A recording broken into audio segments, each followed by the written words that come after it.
All right, good afternoon.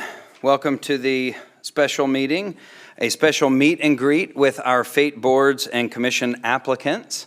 Super exciting. Thank you everyone for being here. Looking forward to getting to know you guys in just a moment. We'll get started. It's 5:14. Madam Secretary, do we have a quorum? Yes, Mayor, we do. Okay, perfect. So what is our first item on the agenda? Item 2 is public comment, and I've received no request to address the council, so we'll move straight to item number 3, which is meet and greet with applicants for the boards and commissions. Okay. So at this time, I'll let you guys come down and meet and greet with all of the applicants in the audience, and they have name tags on. Okay, perfect. And you'll just give us a time when we need to come back and... Yes, I will let you visit, and then I will tell you to switch sides of the room. Okay. And then I'll tell you, we're done. Okay, perfect. Sounds good. Thank you. Yes.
Yeah, absolutely. Yeah, so that seems like a really interesting area, and it probably did not involve chains, retail chains, brands, and one of those to make it a smaller business. Yeah. Someone supposed to open up brick and mortar.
Okay, yeah.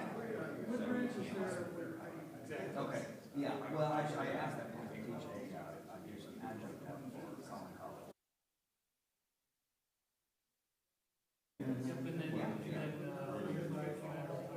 Oh, very nice. We're always looking. Okay, there you go. So not too far from, it wasn't too far removed.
Okay, it is now 5:45.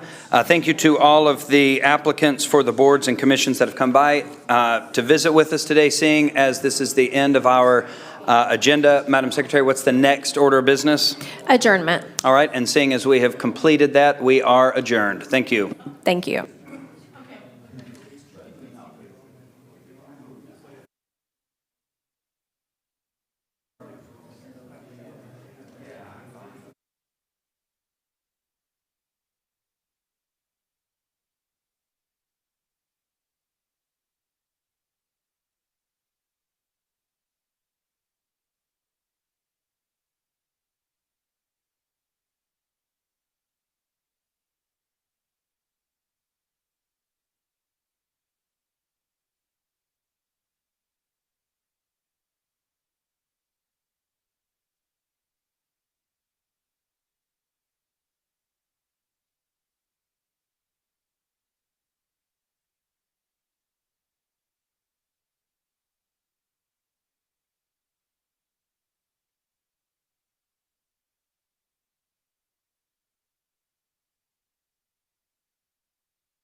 All right, good evening. Welcome to the July 6th City Council meeting. It is now 6:01, so we will begin.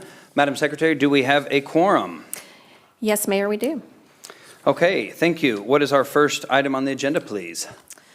Our first item will be invocation given by James Gilbert with Fame Mission Church, followed by the Pledge of Allegiance to the American and Texas flags. Okay, welcome. Shall we rise? Let's bow in prayer. Our Father, who art in heaven, in the skies on your throne, hallowed and holy be your name. Your kingdom come and your will be done, your righteousness, peace, and joy in the Holy Spirit, and your desire on earth, on your feet's footstool, as it is in heaven, in the skies on your throne. Lord, you want them to match. You want heaven and earth to match. Lord, we thank you so very much for this 250 years that we have celebrated recently. We thank you for the safety that we've experienced during the City of Faith parade time. Thank you, Lord, that no one was hurt and everybody seemed to have a wonderful time and get home safe. And Lord, thanking you of the 250 years, Lord, as we go into the City Council meeting, Lord God, help us to be mindful that these 250 years came because not of just the humans that were here, but because of you being intimately involved in those people that are in this country, Lord.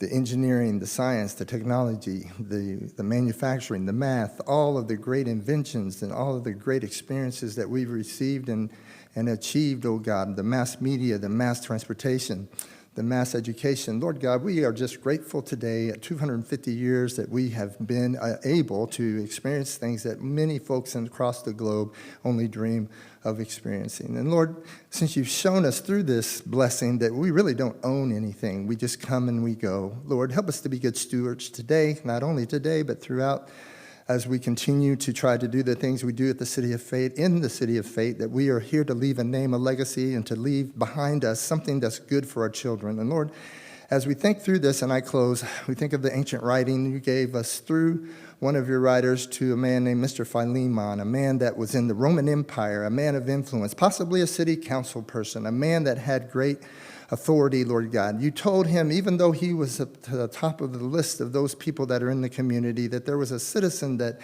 had done him wrong, that had owed him things, that may have stolen from him. But Lord, you encouraged Mr. Philemon, a city council person or a person of influence, to receive this citizen back to have an opportunity for forgiveness, an opportunity for reconciliation, an opportunity for peace. Lord God, as we continue and finish this prayer, as we continue on in the City of Faith work, help us all to remember we don't own anything.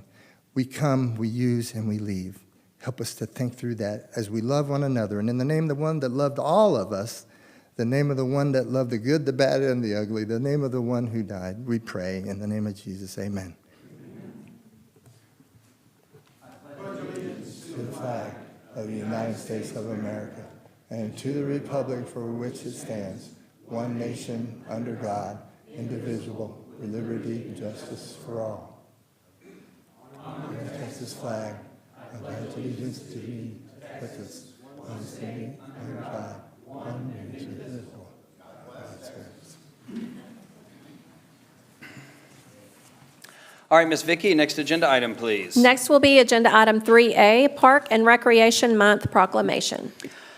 Okay, so whereas parks and recreation programs are an integral part of communities throughout the country, including the City of Fate, and whereas we celebrate Park and Recreation Month in July to promote building strong, vibrant, and resilient communities through the power of parks and recreation, and whereas the Parks and Recreation Advisory Board volunteer their time to be stewards of the Fate Parks and Recreation System by providing recommendations to improve city parks, and whereas, as part of Parks and Recreation Month, we celebrate Park and Recreation Professionals Day on Friday, July 17th, to recognize those who keep our parks clean, safe, welcoming, and ready to use. And whereas Parks and Recreation Month celebrates the power of parks and recreation to connect people, build healthy communities, inspire stewardship, and improve the quality of life for residents of all ages. Now, therefore, I, Andrew Greenberg, Mayor of the City of Fate, on behalf of the City Council, do hereby proclaim July as Parks and Recreation Month in the City of Fate, Texas. Thank you.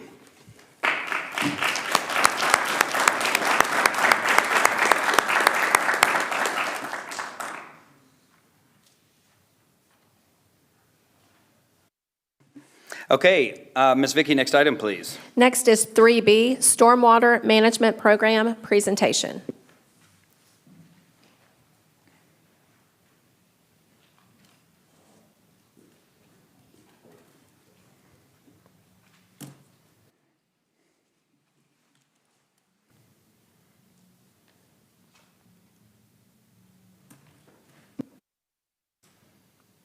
All right, good evening, Mayor, Council.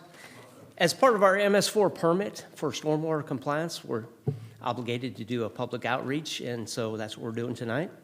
Just kind of talking through some details of the permit with you and take any questions or concerns you may have after I finish. So we'll go ahead and get started. So basically, what is stormwater? It's basically the runoff that collects all the pollution, and what we want to do is control that the best we can to prevent it from getting into lakes, rivers, and most importantly, our groundwater because of a lot of well systems for drinking water and quality. So this is part of the EPA TCQ requirement for urbanized cities to have the permit, which is an MS4 permit.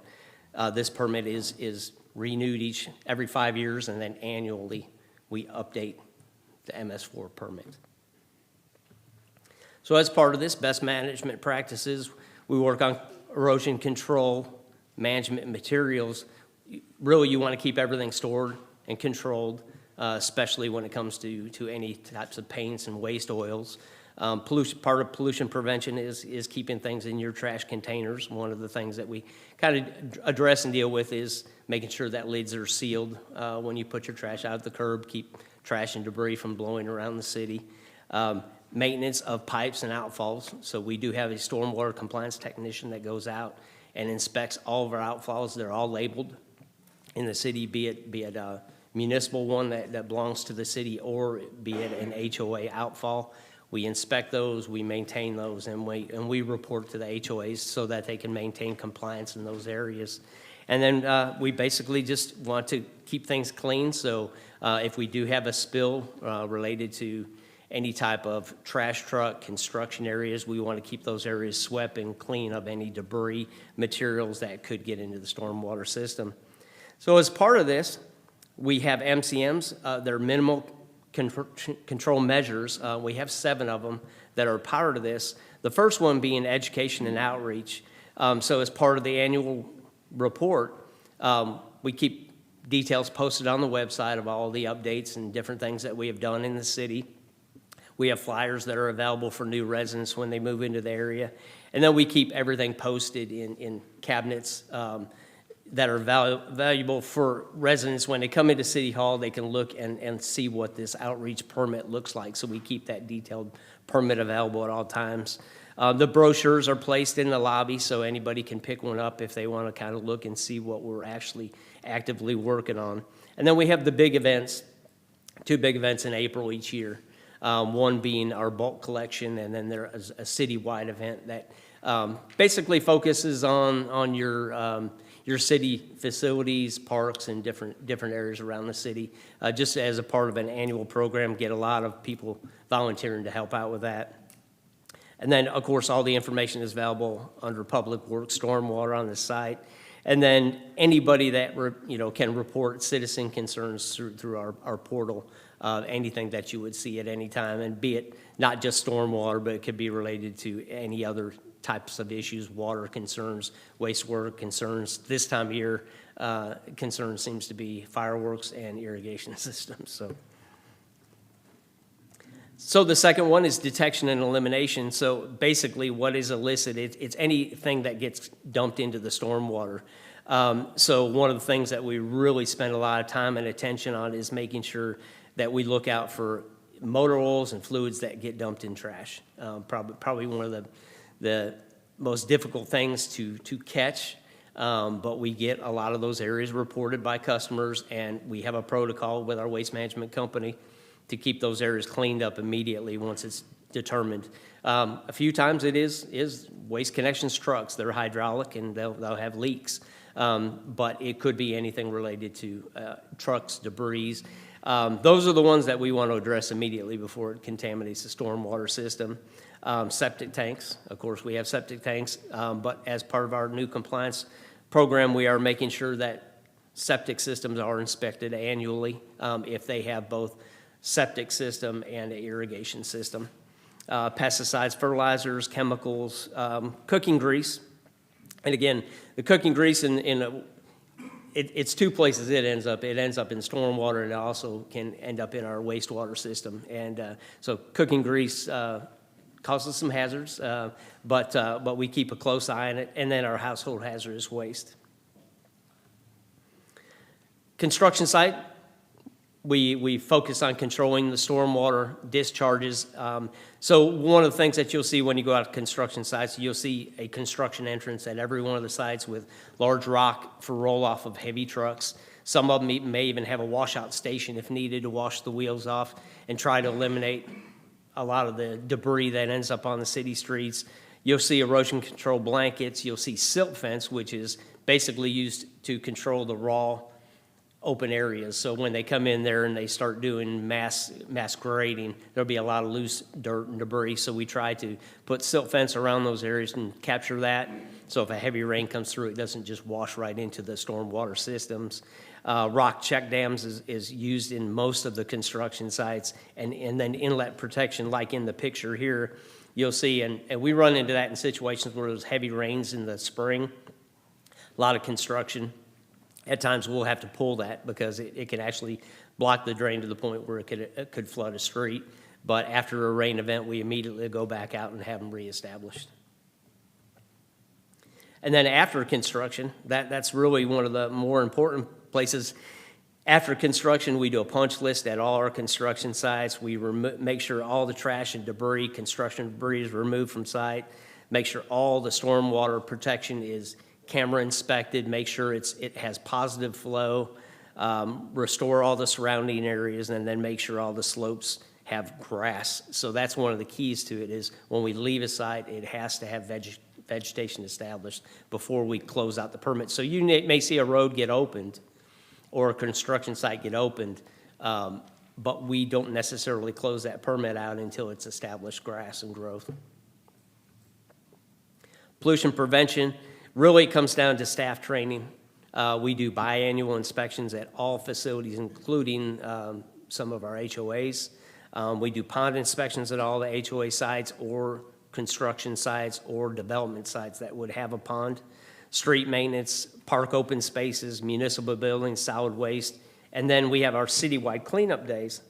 So one of the things that I would mention, this year, we changed a few things on the bulk drop-off. We changed our hours.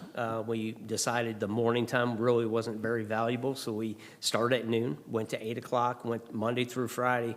This year, we beat all-time records. We had 40-yard roll-off containers. We filled 16 of them. Huge amount of material. Our waste contractor provides us as a service free of charge to the city as part of our contract. The most we've ever had is 12. So I think our extra hours and just the fact that a lot of people really take advantage of the opportunity to get rid of trash at that event. So the Keep Fate Beautiful cleanup went very well. A lot of volunteers, a lot of good cleanup. And then last year, we actually had a grant where we removed tires from the city. So that was very successful. I think we had 2,500 tires that were collected, and this is just from ditches, sides of the roads, and people dropped them off as part of the program. So very, very successful there.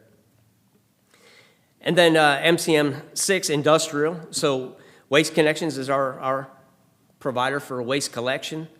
Green Planet, household hazardous waste. Sweeper Kings is a sweeping company that comes through and sweeps the city.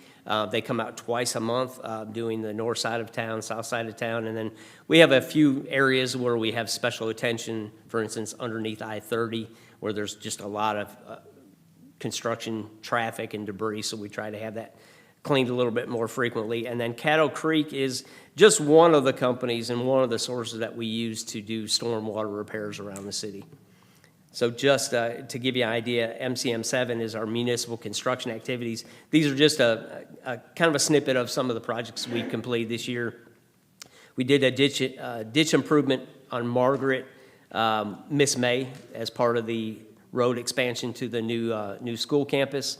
We have a lot of stormwater in that area. Blackland, we did some pipe replacements where the pipes have failed. One of the things that the city had back in the day, probably back in the early 80s, they used a pipe that was a tin horn metal pipe. Life expectancy of tin horn metal pipes about 20 years. And so we have quite a few neighborhoods that were inspecting it, checking the conditions of it, and replacing as necessary. So it's something that we're aware of and we're keeping a close eye on it. Not used anymore. So, and in Southview, we have some underground pipe replacement, and then a couple of new projects. We have one in Carrington and one in Southview that are currently under construction. That is it for me. I would be happy to answer any additional questions you may have. Questions from council? Real quick, I feel terrible because I have friends that dump their oil down their sink, so I'm going to give them a hard time about that now. Please do. Please do. I always know That it's would a help bad us thing. out. I always know it's a bad thing, but for hearing from somebody who has to go deal with it. Yeah, it's a common practice. It's the exclamation point on there. So, But I should add, we do have an event at Thanksgiving and Christmas where we do collect waste oil, cooking oil, and we're going to continue to do that program each year. So we can collect any and all waste cooking oil at those times. So, yeah. thank you. I appreciate it. Yes, sir. Thank you. Okay, any others? All right, well, thank you very much. Thank you. Appreciate you. All right, Ms. Vicki, next agenda item, please. Next is Agenda Item 4, Public Comment, and I've received 2 requests to address the council. The first being Lauren Megacy, address 111 Mustang Drive. Welcome, Mr. Megacy. Good evening, Council, Mayor. I got 2 topics for you. First one is item 6A that's coming up. I went to the P&Z meeting, and I've seen a lot of different items that have been brought forward for what we can do with that property. This is probably one of the better ones that I've seen. It takes care of a lot of the issues that a lot of the citizens had concerns about, especially along the homes on the back there. If you really look at what's back there, a lot of that is open space. So you got about 15 homes that are really going to be impacted in the way that they got the design of keeping things back 150, 200 feet, I think helps alleviate a lot of the challenges for that. It is a good opportunity. Traffic's always going to be concerned, but putting a light over on Greenbrier there and Memorial, I think will help alleviate that. And I think once we get the traffic flowing in there, you may see another light coming in by TxDOT where the fresh exit is there. Just my view on that. I think it's a good project. I think it's something that the council should approve. Second item, I want to talk about the last council meeting that we had about appointing someone to sit in place 1. I think you 3 did a poor job in coming in here with trying to force Lorna into that seat. You had someone that is from the community, in Stacey Adams. She is a good person. She's got nothing to do with any of this stuff going outside of this. She's got school board experience, and you can shake your head if you want, but she's got school board experience, she's got budgeting experience. Would have been a good person to sit in there. But you guys are so divided in this council, 3-3. If you don't have someone in there to help break that tie, I don't think a lot of things are going to get done unless you guys all vote the same way. So you guys need to start looking at what is right for the city of Fate and not what is right for what you guys are doing sitting up there. What is the best possible opportunity that's going to help the city? Look at things in any decision that you make. Is it going to help the city? Yes, then let's move forward. Is it going to help citizens? Yes, then move forward. Don't bring politics, don't bring anything else into it. Make sure that you do what's right for the city. Thank you. Thank you, Mr. Megacy. And next we have Zachary Timko, address 1116 Decker Drive. Hello, Council. Welcome, Mr. Timko. How are you doing? I just wanted to take a quick moment, as always. If I'm here, this is now my 3rd time doing this for a board position.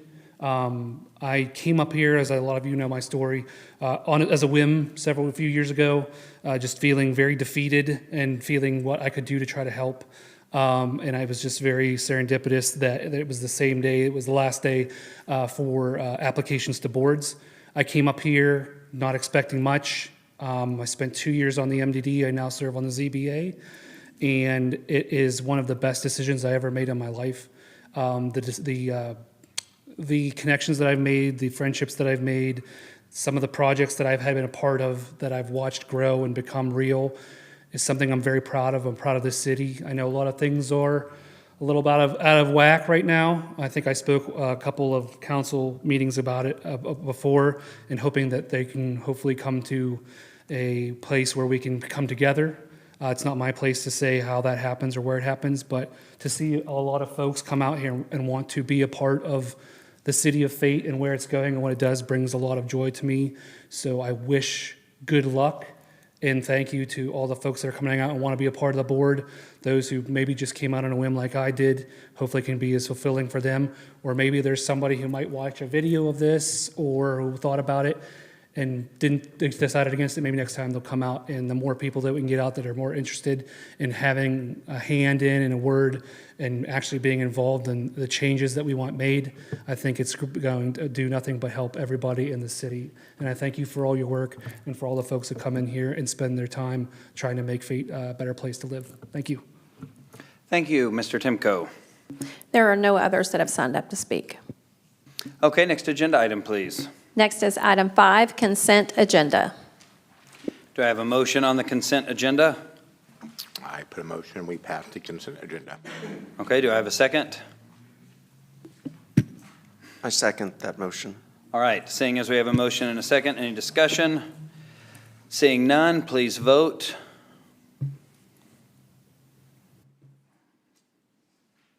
All right, the motion passes 4-0. Thank you. All right, Ms. Vicky, next agenda item, please. Next is 6A, which this is a plan development and concept plan for a commercial development. Case number ZR 26-003 and CP 26-001. First will be the staff summary, followed by applicant presentation, public hearing, and then ultimately you'll consider action on ordinance number O 2026-044. Okay, thank you. Is this the right one, Isaiah?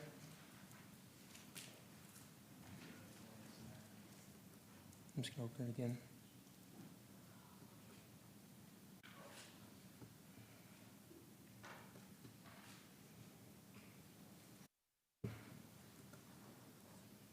Goodness.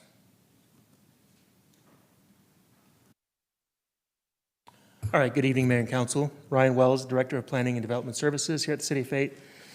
I'm happy to bring to you tonight a really interesting project, one that we've been working on for quite some time. This project is titled Fate Yards, and its project ID is ZR 26003 and CP 26001. So before you tonight is a zoning change request. It is a request to change the zoning of a particular piece of property from A, agriculture, to a planned development district with a base zoning district of general commercial. The property is 49.58 acres in size, and the project comprises 1 floodplain lot and 14 commercial lots across that about 50 acres. That floodplain or open space lot is about 14.6 acres in size. And per the developer, this commercial project is expected to build out within 3 to 5 years, should this be approved.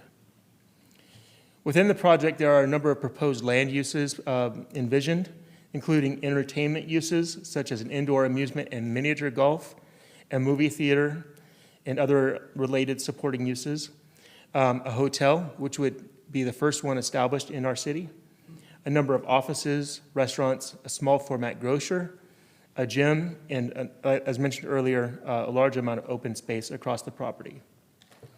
So currently the property is located at the southeast corner of I-30 and Memorial Parkway, just north of Greenbrier Road. There are 2 parcels totaling about 50 acres, and currently the zoning is agriculture. The property is currently fully undeveloped. It's just a greenfield, as you can see in the image before you. Here's an image of the location in proximity to other landmarks. Again, located on the south side of I-30, on the east side of Memorial. just adjacent to Reserve at Chamberlain Crossing, across Memorial from Fate Village, and across the highway from Lafayette Crossing, and just down the street from downtown. Here's an overview with some additional labeling of the concept plan, which we'll get into a little bit more in a moment, showing the proposed locations of the various kind of key uses, the various anchor uses on the site. We'll get back to this concept plan in a moment, but just wanted to show that really the main anchors are located on the south side of the property, behind the main floodplain area, and a number of uses along that I-30 frontage to serve passerby traffic. So within the zoning request, which again is a plan development, so a plan development is basically a custom zoning district that is crafted to meet the specific needs of a particular project. Within this plan development, the full development standards are located in the exhibit to your staff summary. But a number of those standards include a list of allowed uses that are in conformance with the general commercial zone, with an additional uses of food trucks and full or select service hotels. There is a standard in that plan development document that states that any hotel on the site needs to meet a recommended or better classification according to the Forbes Travel Guide.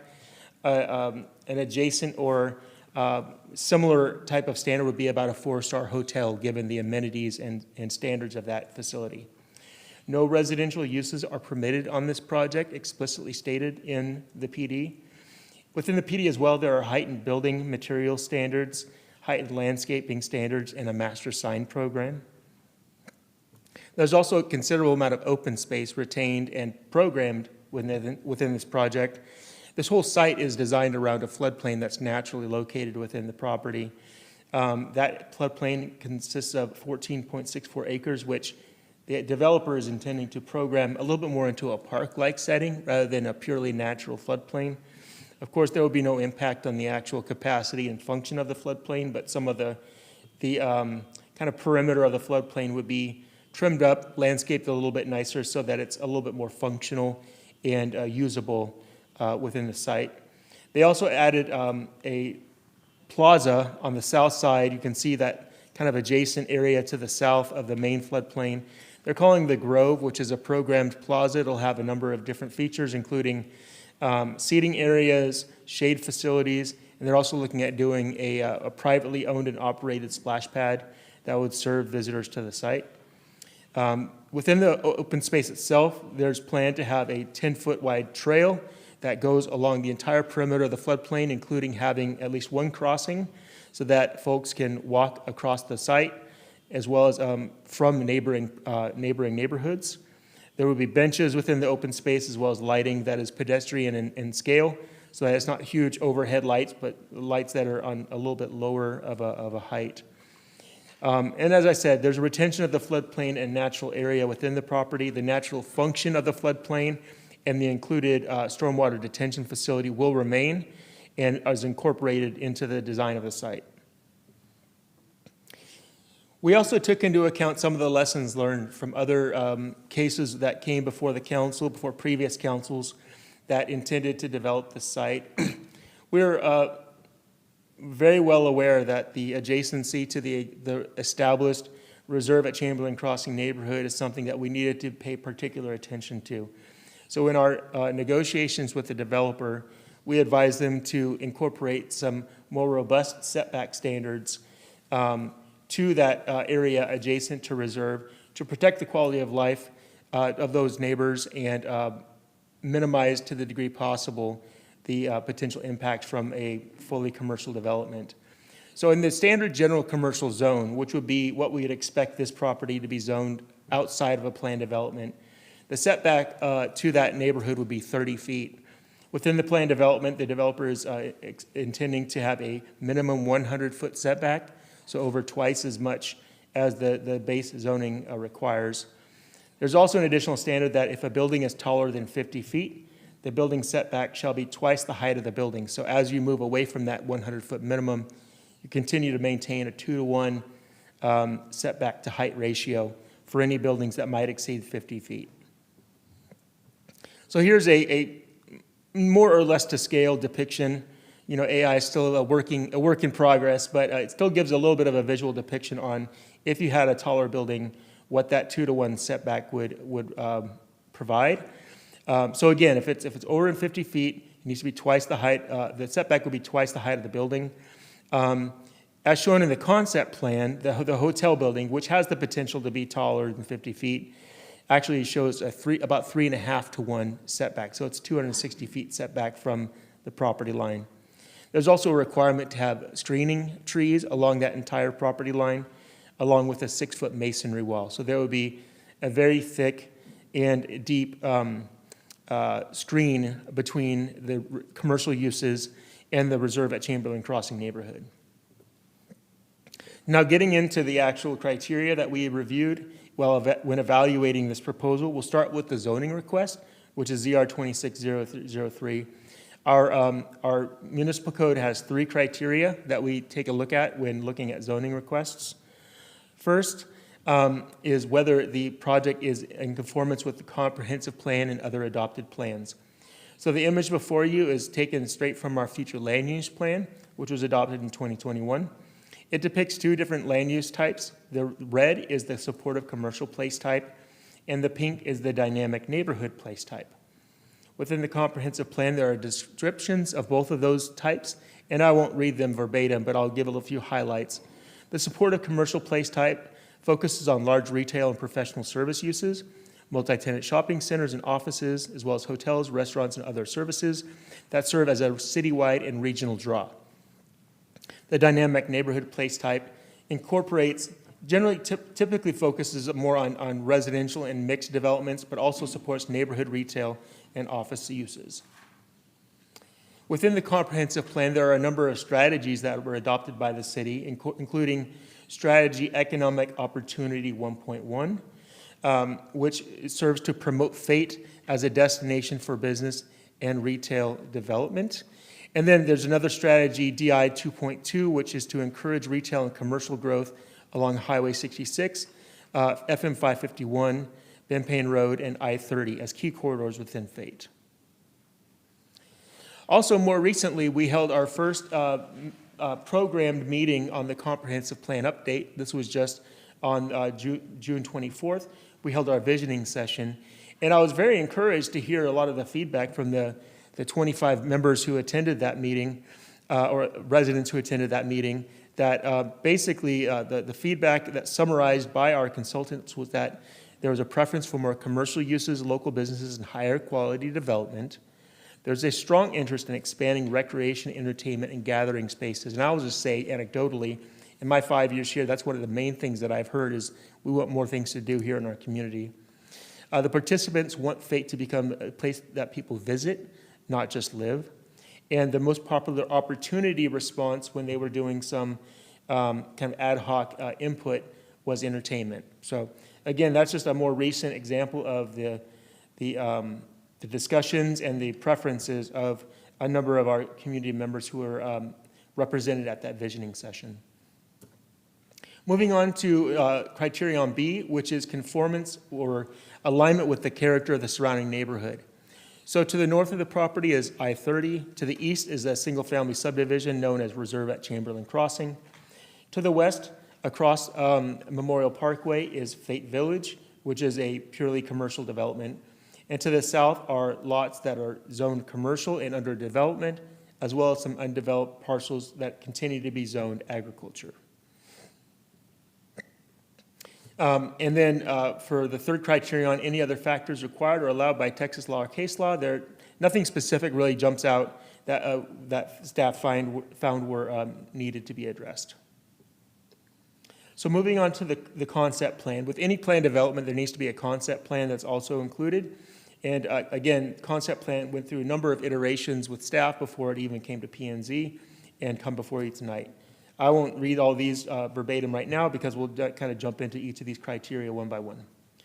First criterion is whether the concept plan addresses a unique situation or confers a substantial benefit to the city and represents an improvement in quality above what would normally be provided with straight zoning. So as you see, the project establishes a framework for an entertainment district. That's really the theme, the focus of this project, allowing for land uses and enhanced design features within the PD. There's superior landscaping, wayfinding, and connectivity above what we would expect in a typical general commercial development. And the integration of the green space is essentially an amenity rather than a burden on the project design. Criterion B is whether the development will have appropriate transitions to the surrounding area and mitigations as needed. So one of the things that the developer did in working with the city was to think about the location of the various uses and the respective impacts that each of those uses might have. So in the image on the right of this screen, you can see that the closest uses to the neighborhood are actually offices. They have an office product that the developer can share with you during their presentation, an office product that is high quality but low impact. And what that will do will basically serve as a buffer between any of the uses that potentially could have a higher impact, such as the movie theater or the entertainment facility further to the west, and basically mitigate those potential impacts away from the residential neighborhood.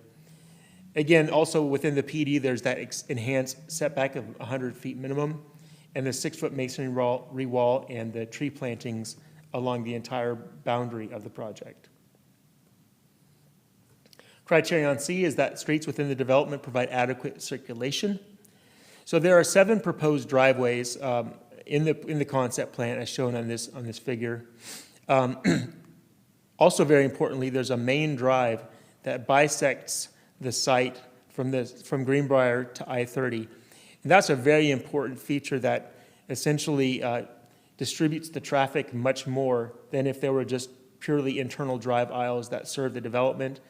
This would be a drive aisle that has a public access and fire lane easement over it. Anybody be able to use it, whether they're visiting the site or not. And importantly, just serves to distribute the traffic so that everybody coming to or leaving the site doesn't rely on that Memorial Parkway driveway, which we know has the potential to contribute a bit of congestion. And there will be no vehicular access to the subject site or from the subject site to reserve at Chamberlain Crossing. So it's completely cut off from a vehicular standpoint from that neighborhood. So traffic has been a conversation, it was a robust discussion during the Planning and Zoning Commission meeting.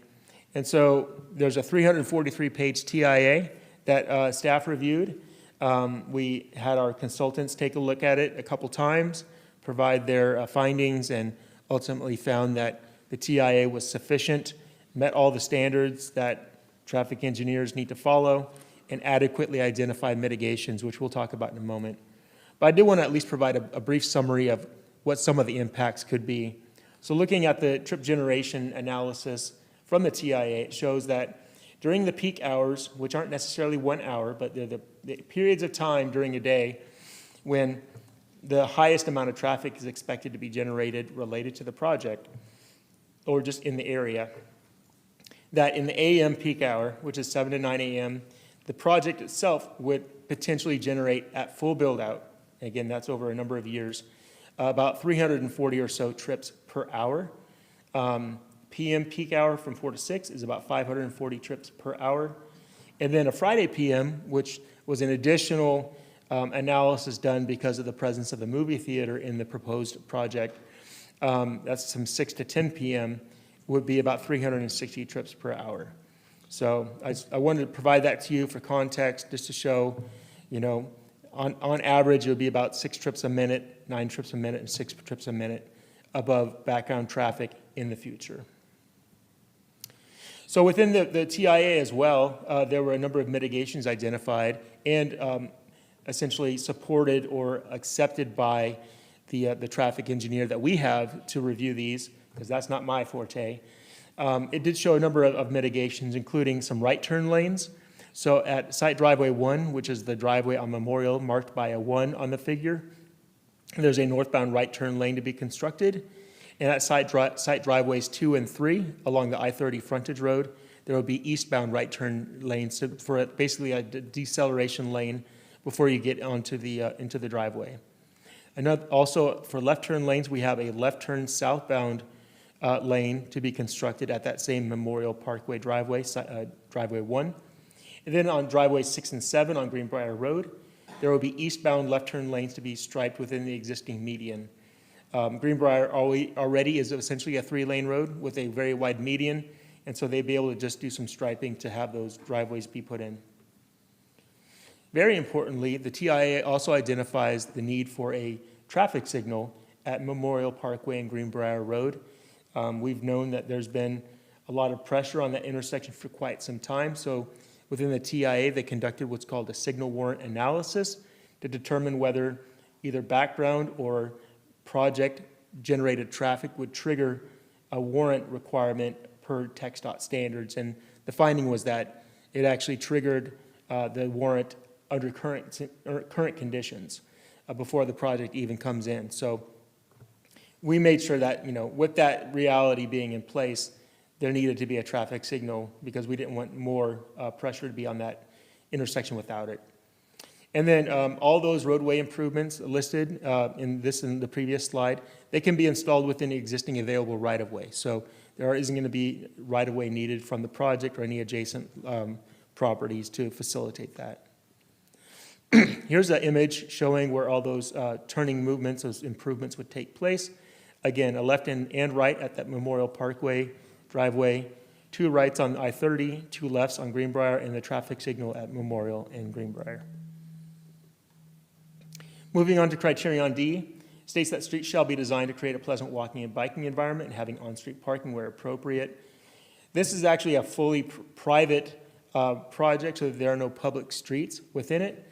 However, they do have that north-south drive aisle, which is going to not only provide trip distribution and traffic management, and a very important element of circulation. There's also going to be a beautification element to it, as they're going to incorporate a decorative bridge crossing that floodplain with a 10-foot trail and landscaping and signage. That 10-foot trail will also encompass the entire floodplain, and so people will be able to walk around and enjoy the natural beauty of the area. There are also pedestrian enhancements throughout the project, and other drive aisles will have to meet all applicable city regulations and design criteria. Criteria E and F don't really apply. They relate to cul-de-sacs and stub streets, and there are none within the project. Criterion G is that the concept plan shall provide common open space that pertains to the requirement of the zoning district. As stated before, the site has been designed around this floodplain located in the center of the site, about 14.6 acres, which constitutes about 29.5% of the total site area. The Grove is an additional open space that they are programming to create kind of a link between the movie theater and the all-ages family fun center, if you want to call it that. And so it's a place where you can kind of rest and relax while moving between or going to or coming from those particular uses. Again, the amenities within the open space include a 10-foot sidewalk and benches and lighting, and keeping that floodplain an amenity rather than a liability or a burden on the design of the site. So with this being a zoning request, we did run a fiscal analysis, as we do on just about any zoning case. So based on information provided by the developer as well as information publicly available, staff determined that the estimated project market value at full build-out would be about $107.5 million. Projected sales tax revenue at build-out would be about $1.1 million a year. The year 1 build-out contribution to the city, so that means at full build-out year 1, will be about $1.612 million. That is sales and property taxes combined. The public road replacement cost for Greenbrier Road, being the only public road that the city would be responsible for, is about $430,000, meaning over a 40-year period, that's about a little over $10,000 a year. Looking at the 2 methodologies for a fiscal analysis, the per unit method, which assigns a cost to serve based on every 10,000 square foot of commercial space, versus the proportionate area method that looks at the total area of the site in relation to the overall acreage and area of the city proper. Per unit method shows an annual cost to serve of about $32,000 versus $116,000 for proportionate area. Project net revenue with roads, meaning that the amount of money that the city would potentially receive after taking out the cost to take care of the roads, will be between about 1.6 and 1.5 million. The gain or loss to the city over 40 years, again, taking into account the road costs, is between $51 and $48 million. The revenue to cost ratio, which is essentially the amount of revenue that the city takes in when compared to the amount of money that the city pays to serve the project, is between 50-1 and 15.3-1.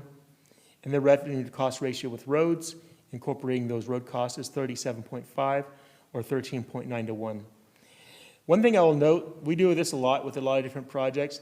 I don't think I've ever seen a project that has at least the gain loss and the project net revenue so close between the two different methodologies, which gives me a relatively high level of confidence that this analysis is bearing close to reality.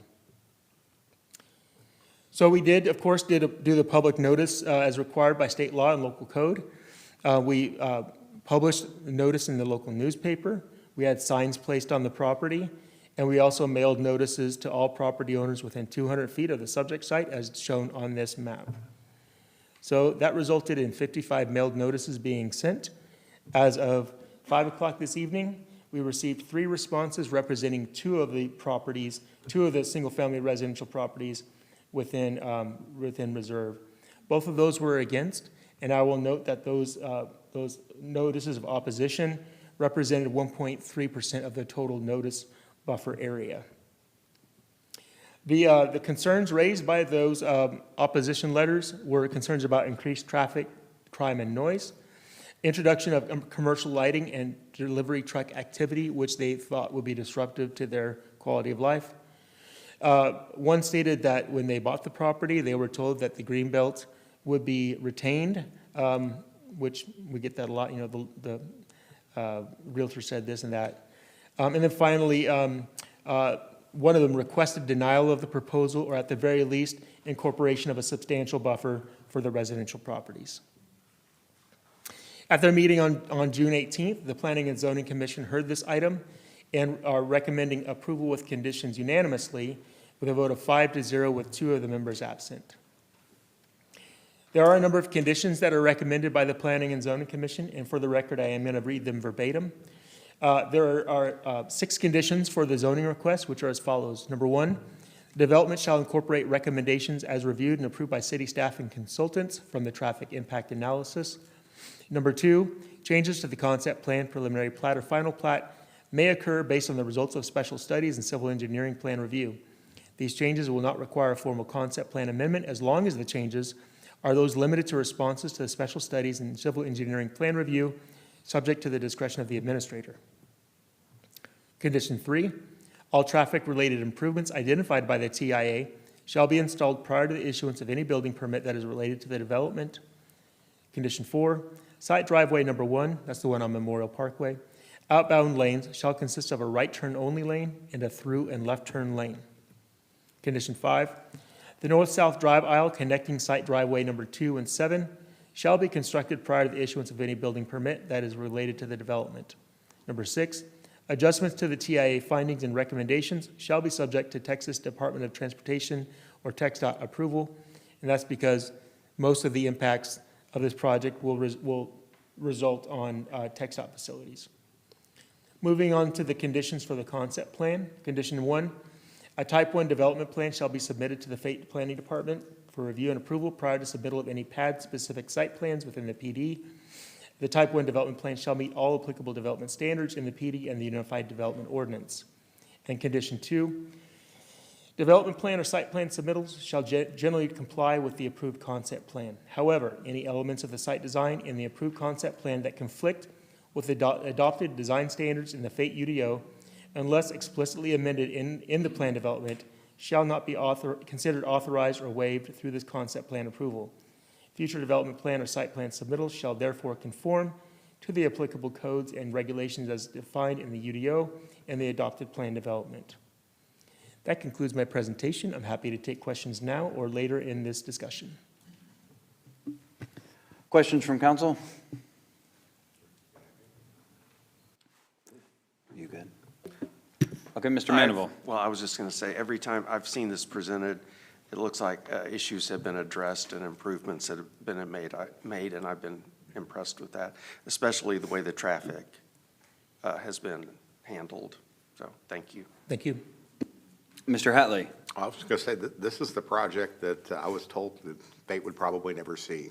Even before I ran, I remember speaking with the developers with the hunts at Chamberlain Crossing, and I'd walked up and asked them about it. And I think at that point it was about a 70-30. It was 70% residential and about 30% commercial. And I asked them, I said, why couldn't something far more commercial happen? And they actually said it was possible at the time. But it took a while to get here, but this is something that I think is really, this is kind of what I've been waiting for. I know I'm a difficult person to please, but this one, I really do like. There is a question I have that I've been asked several times, and I know they're watching, so I wanted to. I think I do know the answer to one of them. Where exactly will the hotel be built? Sure. So the concept plan does contemplate the location of the major uses. I suppose this one's good as any. I'm not sure, hopefully my cursor is viewable. This is labeled as the hotel. Okay. Right here. And this went through a number of iterations, and previously the hotel was a bit closer to the neighborhood, because they were just trying to fit everything, especially the parking, because there's a lot of parking. We advised the developer, hey, you really need to kind of move it closer to the floodplain, away from the neighbors. And essentially what they did was incorporate that buffer of the one-story office buildings, setting the hotel back about 260 feet, which is a generous setback. And so that's where it's contemplated right now in the concept plan. So that's where we would expect them to continue to design the hotel around. And the other question is, I know this is going to be a 4 or 5 star hotel, but this came up to me by 2 different people. Is there any way to actually write something in there to say this will never be an extended stay? I know it's not likely. I can actually tell you confidently that would be the case, because extended stay hotels are called a residence hotel. Yeah. That has its own category in our Unified Development Ordinance, and we specifically omitted that from the allowed uses within this PD. Are extended stays allowed to be billed here now, currently? They are allowed under certain circumstances in certain zoning districts. I'm blanking exactly right now, but they are a category of hotel, their very own, and they are allowed in some zoning districts. I think they require a specific use permit, if memory serves me right. But I can tell you confidently that they're not allowed in this PD. I didn't think it would be in there. It's a little bit different sort of a layout. Yeah. Than an extended stay. But I think that was all my questions. But thank you. Thank you. Ms. Raines? Yep, and in the document I was reviewing, and I noticed it kind of came up in the concerns from the public regarding delivery trucks and lighting. That's actually addressed in there as well, right? Where Yes, ma'am. the lights have to be diminished to a certain percentage after a certain hour. That's right. And delivery trucks have to come within a certain time frame during the day and things like that to mitigate that concern as And well. we're also requiring the parking lot lighting and those taller lights to actually be shorter as you get closer to the homes, and they can get a little taller as you move away. That's built in, that's written into the PD standards. Okay. Okay, I love it. I just want to ask about, just to make sure I can reconcile, and maybe you can give me a street or like an analogy that would work for this. So I know that we are wanting to make this very walkable and bikeable, and that's great. When I look at, and this is fine here, when I look at like where the hotel would be, my thoughts are people are going to park there, and then they're going to go to the movie theater, they're going to walk to the entertainment place, maybe even up to the grocery, a restaurant, whatever. And then I also hear that road in the middle is going to be a big traffic, it's going to make it where traffic is easier and flows. And I liked the presentation on the trip findings that shows how many during those peak times. But then I start to look and I think, like the closest thing I can think of that this would look like, and I might be wrong here, so this is where I seek your clarification, is if you think over in the parking lot by where we have Hot Works, that nail salon, the cafe over there, and then that's on one side of the street, and then there's the parking lot. Is that little road that you would pass, if you parked in the parking lot and walked across a lane of traffic to get to that? I would imagine that this is more substantial than that, right? would it be like To a Fate de- Main, like to a the degree, people that? It's still just a two-lane road. I mean, it's a two-lane road. It's not a public street or anything. It does have more substantial pedestrian facilities on it. It does have a 10-foot trail on one side. We haven't gotten to the point where it's showing a right-of-way, which is, I think it's like 30-foot right-of-way or something like that. So it has enough room for 2 full-sized lanes, plus, the frontage improvements. Right. I could say the closest thing probably would be that. Okay. Although, one difference is that roadway that goes by Brookshire's is not complete yet. It Okay, doesn't go down to right, Greenbrier. right. So it doesn't function the same way. I imagine when it does get built by the townhome project, it'll provide a through connection that people will take advantage of, much like we're expecting this to be not only serving the development here, but also be a bypass for some of the nearby residents if they just don't want to deal with the backup.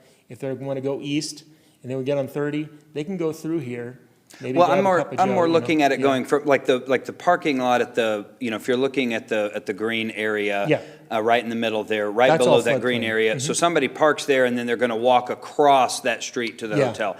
Are there going to be, I'm just thinking in terms of what traffic would do, are there going to be designated crosswalks to cross over it? Absolutely. And then Yeah. will there be stop signs or anything, or will that just be one straight through? Yeah, so those are details that we'd work out a little bit like through the development plan Okay. process. But I can tell you that we've had that specific conversation with them about how those crosswalks would be So that treated. people can get from And one if you side look to the real other? closely, there's actually a crosswalk shown right here. Okay. And that would be either marked with special concrete stamping, possibly like a raised crosswalk, so you have better pedestrian Okay. visibility. But I believe that we did talk about having a stop sign there, and then also, a marked crosswalk to make it very pedestrian oriented, so Okay, it's safe. perfect. And people feel comfortable crossing. Okay, great. Thank you. Any other questions, comments? Okay, thank you. The developer is here. I'll go ahead and just get their presentation up here.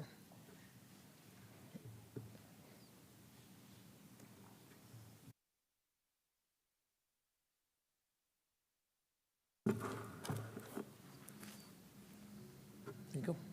Thank you. Mayor, City Council, excited to be here tonight to present this project. It's been probably going on a year of just hard planning, and we're very excited to present this project called Fate Yards. When we originally came into Fate and took a look at this project, and let me take a step back. My name's Pete Stickney with SLX Capital. My partner Kareem is here as well. And we're a mixed-use developer based in Plano. We focus on retail anchored shopping centers, which we'll cover a little bit later in the presentation. But when we originally came to Fate, our broker brought us and showed us a site directly next to the Brookshires. That was about an 8-acre site.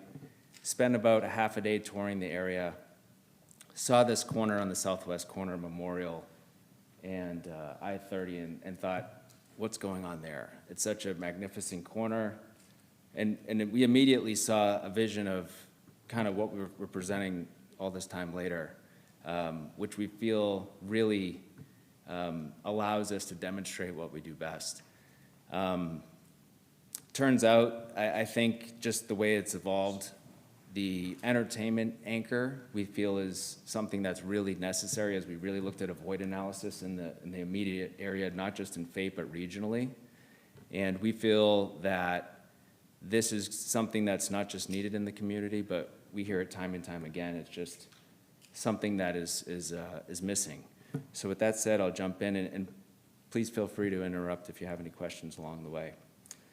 And some of this I'll just skip over, which was covered during Ryan's presentation. But we're anticipated at this point to develop ourselves about 34.5 acres of net usable land. Again, looking at it through the lens of an entertainment destination for the region with strong entertainment-based, what we would consider tier 1 operators. And we've started marketing the site through our broker channels in the last 90 days. The response and reception has been overwhelmingly positive, both from regional and national credits alike. supplementing the entertainment that is, again, going to anchor this development. So as Ryan pointed out, one of the main goals in this development, which unlocks everything, is getting the infrastructure completed. So that's one of the conditions to move forward with the development, is to get all of the main horizontal improvements completed, including the bridge, which was just described, and the off-site improvements that would be necessary. I think really the linchpin to this deal was getting the entertainment uses really at a point where we feel very confident that they're going to come through. Everything else on the peripheral and all of the, call them the out parcels along Memorial and I-30 are again a little bit on the, I would say, on the easier side in terms of attracting the type of users that we typically look at for this type of development. Of course, we haven't been able to get them all the way to the finish line, being that we're at this point in the discussion, but I can say we're feeling very confident about the theater, which is more of a dine-in option, high-end. It's akin, I would say, to like a movie house grill, just to give you a sense. It's not movie house, but it's similar to that.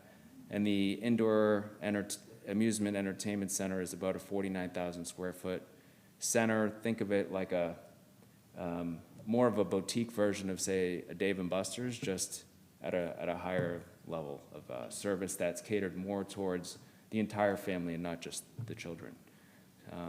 So those two, again, would be the anchors.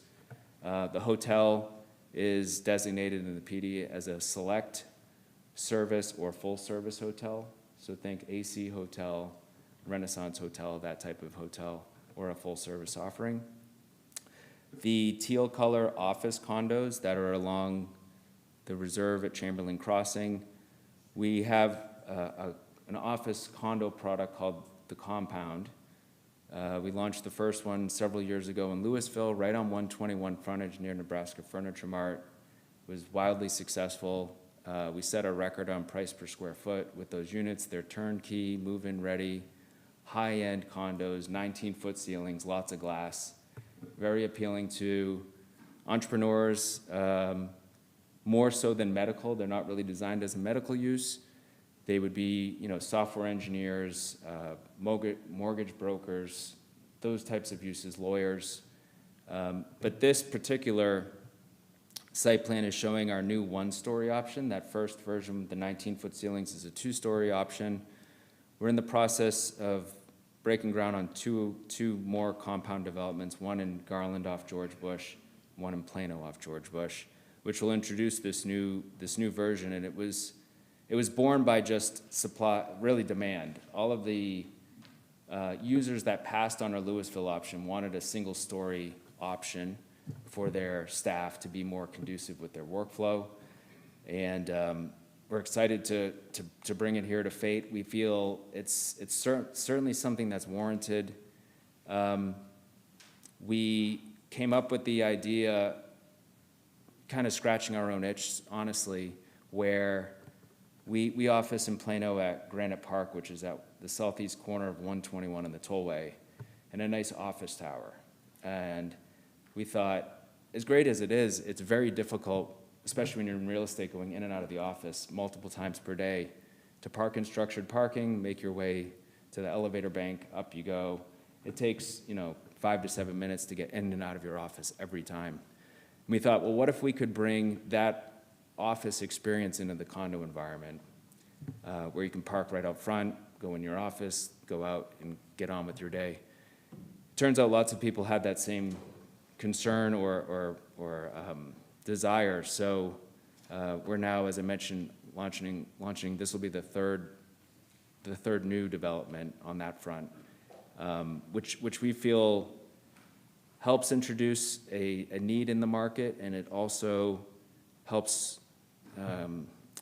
buffer the reserve at Chamberlain Crossing to the entertainment uses in the hotel.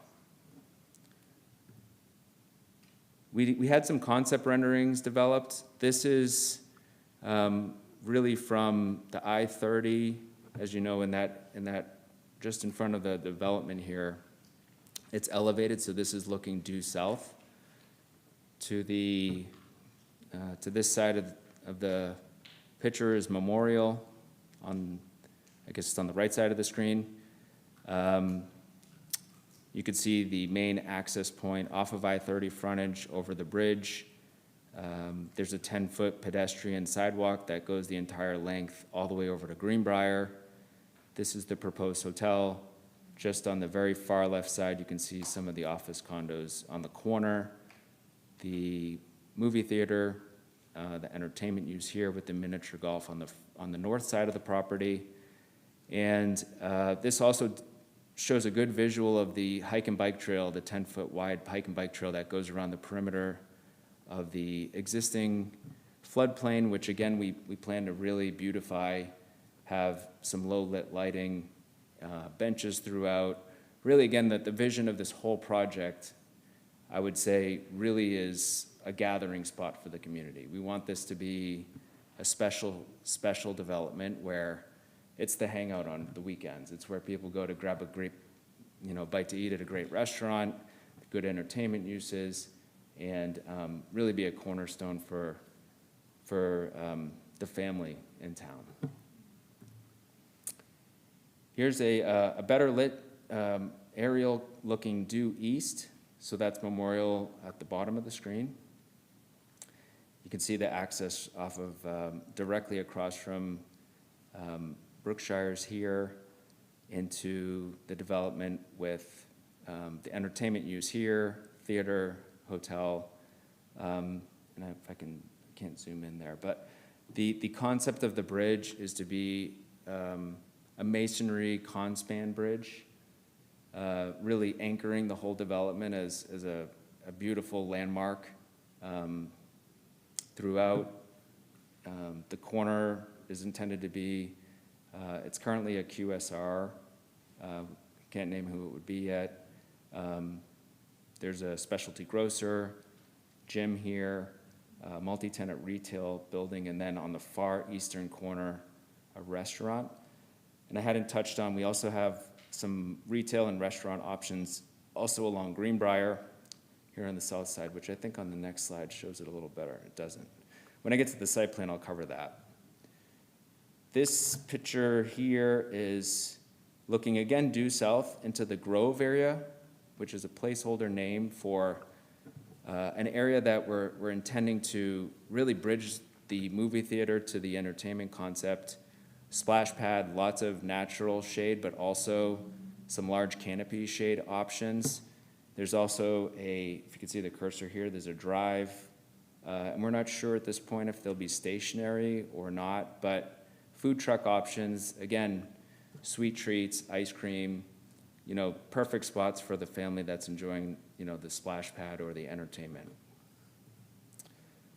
Just a little background on us. We just finished a project in McKinney called El Dorado Neighborhood Shops, anchored by a Trader Joe's on the hard corner, and about 42,000 square foot of retail throughout. We sold 3 pads in the back to a Crunch Fitness daycare operator out of Canada called Willowbrae, and a medical office user. Great project, and this is right in Stonebridge Ranch at El Dorado and Stonebridge Drive. And we're really proud and excited by that project. Here's the compound, which I mentioned in Louisville. This was the first iteration of compound, the 2-story version. And again, the single-story version, we obviously don't have a live picture yet. We're building the next 2 iterations of that in Garland and Plano, but similar aesthetic, just a single-story duplex option where it's about it's just under 6,000 square feet. Again, as a duplex, it's offering, tenants in that just under 3,000 square foot space to have a really nice home. And here's the compound Garland and Plano site plans. You can see the orange option is the single-story duplex model. So we're starting to layer that in these next 2 developments and hoping to bring it here to Fate as well. These are some of the actual pictures from the first version. It's not showing the lobby here. This is in the back, showing some of the offices and the common area space. And another project we have going on, again, kind of lending into the entertainment corridor. This is just south of the Epic development in Grand Prairie, across from Topgolf and Bass Pro Shops, where we're doing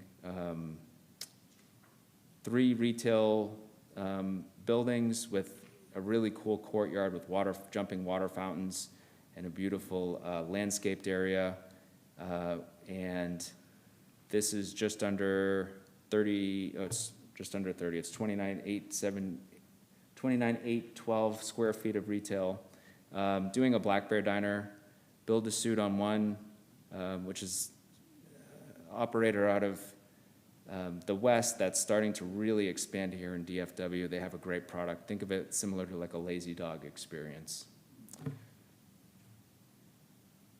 And that's it about SLX Capital. We collectively, Kareem and myself, started the company in March of 2022. We now have 3 additional partners on the team. And again, this is the type of projects that we get really excited about, where we can leverage our experience of retail and entertainment and you know, work with terrific brands that we have to build great developments. So that's all I have. So any questions, and I'd be happy to answer. Questions from council? Mr. Hatley?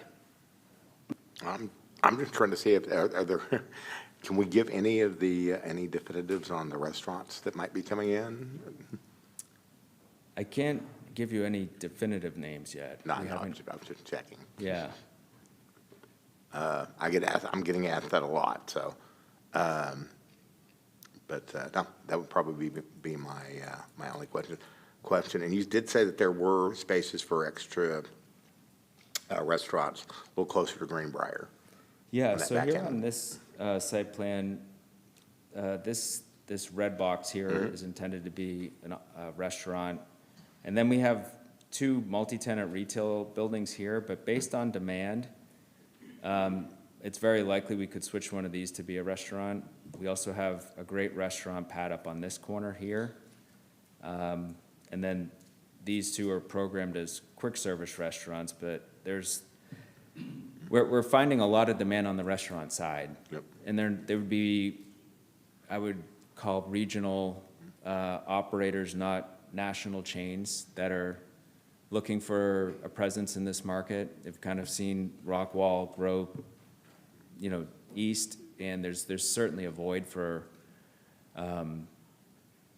you know, some great restaurant options that, again, I can't tell you a name, but we've had a lot of interest with, you know, restaurants like Whiskey Cake, that Mexican Sugar, those types of brands. So not a lot of places that are already in Rockwall and maybe Mesquite or anything, Royce City, anything like that, probably pretty unique to the area. They would certainly be unique. And again, I think the development lends to that. This is going to be not your Chili's, Texas Roadhouse. This is going to be a much better tier of an offering. Excellent, thank you. Sure. Any other questions? Ms. Raines? Yep. Can you speak more in regards to the grocer? That's kind of something I've heard a little bit about. We've just broke ground on a Kroger. We've got Brookshire's. We've got H-E-B that's right up the road. We've got several options in the immediate vicinity. So what kind of sets it apart? This will be a specialty grocer. It's intended to be. And again, we've talked to Trader Joe's about it, and it's not a no, but we're trying to move in that direction. They have a very, specifically, because we just finished their McKinney, they have a very, they use a lot of their own data to determine where they go, not just demographics and population density, but they look at, you know, Placer AI data specifically, and they really want to see the right, I would say, demand generation through the center to help warrant what that would look like. But we're talking to several different specialty grocers there's just, again, being that we're so early on right now at the PD stage, we can't get them all the way there. Any other thoughts or questions from council? Okay, thank you very much. Okay, super. Appreciate your time. Okay, Ms. Vicky. Yes, sir. Public hearing. We have, if you want to open that? Yes, well, Yes. do we have anybody? No, sir. Okay, well, we'll open the public hearing at 7:16 PM. And seeing as we have no one who wishes to speak during the, Actually, I would like to, we don't need to fill out a form? Yes, sir, you can fill out a form after you speak, though, since I know your name. Okay. I have to comment on this, I'm sorry. welcome, Mr. Long. Randy Long, 2263 Bryant Lane. Boy, this is impressive, finally. Two firsts tonight. A major development with no mention of apartments. I think that's absolutely a first. And the word mixed use was used, but it wasn't apartments stacked on top of every building in the development. And I think that's a first. I actually heard the word negotiated used tonight. Negotiated with a developer, no rubber stamp. That's the first time I've heard that one. This is a project I think the citizens can get excited about because this project gives testimony to what quality economic development can look like and produce. Commercial development can be citizen-friendly, and it's just a shame we can't go back in time and fix some of the other stuff. Thank you. Thank you, Mr. Long. Seeing as there is no one else that wishes to speak, we will close the public hearing at 7:18 PM. Okay, Ms. Vicky? Okay, so now you would consider any action on ordinance number O 2026-044. Okay, do I have a motion? I'll make a motion that we pass, let me get over here to it. Hang on, I'm looking, here we go. Pass case, where we go? There we go. There we go, I'll do that. Pass ordinance number 0-2026-0044. Do I have a second? I second that motion. All right, we have a motion and a second. Any further discussion? All right, seeing none, please vote.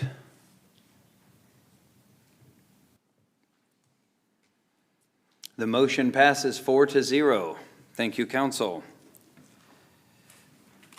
All right, Ms. Vicky, next agenda item, please. Okay, next we will move to agenda item 6B, which is annual board and commission appointments. And the first one will be taking any necessary action regarding appointing 3 members to the Planning and Zoning Commission. So you would accept nominations. You're allowed to recess into executive session to discuss those appointments for planning and zoning if needed, and then reconvene into regular session. You would vote on nominations in alphabetical order, and then ultimately you would approve resolution number R 2026-055, appointing those 3 members to the Planning and Zoning Commission. Okay, Mr. Manival, are you going to nominate an individual I or would like to nominate. 2? Oh, I can nominate more than one? Yes. Well, I will nominate Amy Garcia. Mr. Hatley? I'd like to nominate Natasha Thomas. Okay, I would like to nominate Paul Alvarado. Ms. Raines? I would like to nominate Carrie Wemokely and Joshua Martin and Autumn Lubinsky.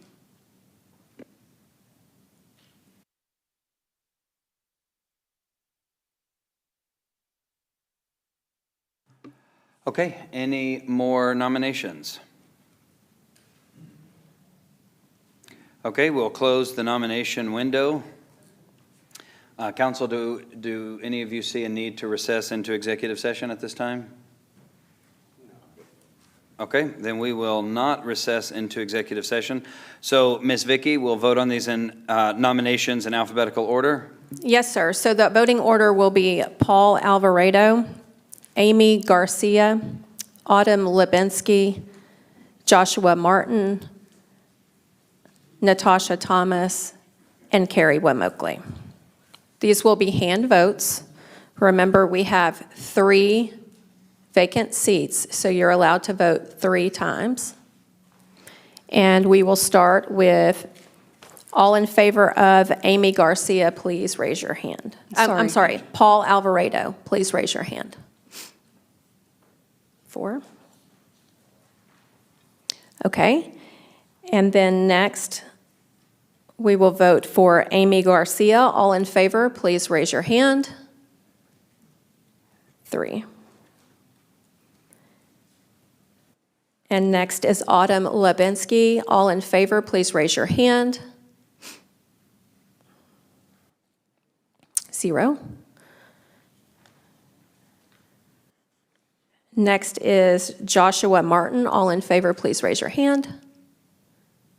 1. Okay, and next is Natasha Thomas. All in favor, please raise your hand. 3. And last is Carrie Womokley. All in favor, please raise your hand. 1. Okay, it takes 3 votes to have a majority of those that are present. So Paul Alvarado, Amy Garcia, and Natasha, I'm looking for Thomas, have secured the nominations. Okay, thank you. Do I have a motion? Well, go ahead, Rick. Mr. Manival? I need to find, do we have a number for it? Yes.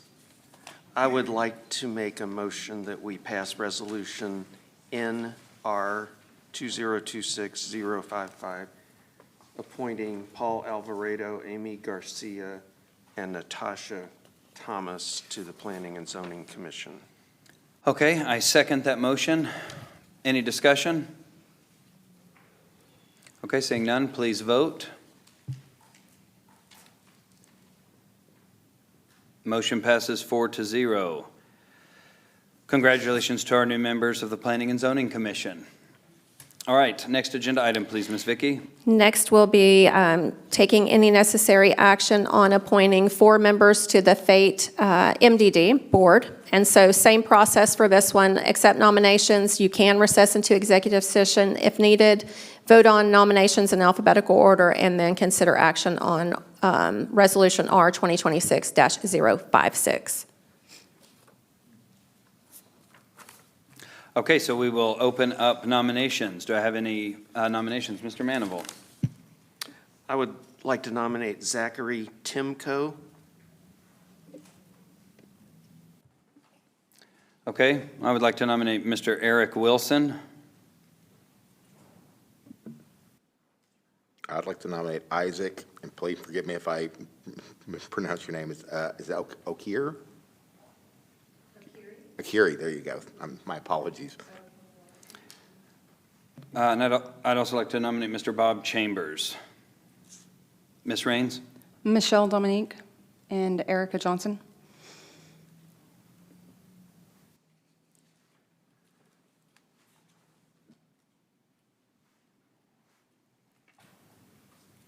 Okay, any more nominations? Okay, we'll close the nomination window. Again, council, do we see a need to recess into executive session at this time? Will food be served? Okay. Oh, sorry. Well, the question was asked. I believe it would only be appropriate if we answered. Kidding. We will not recess into executive session at this time. So, Ms. Vicky?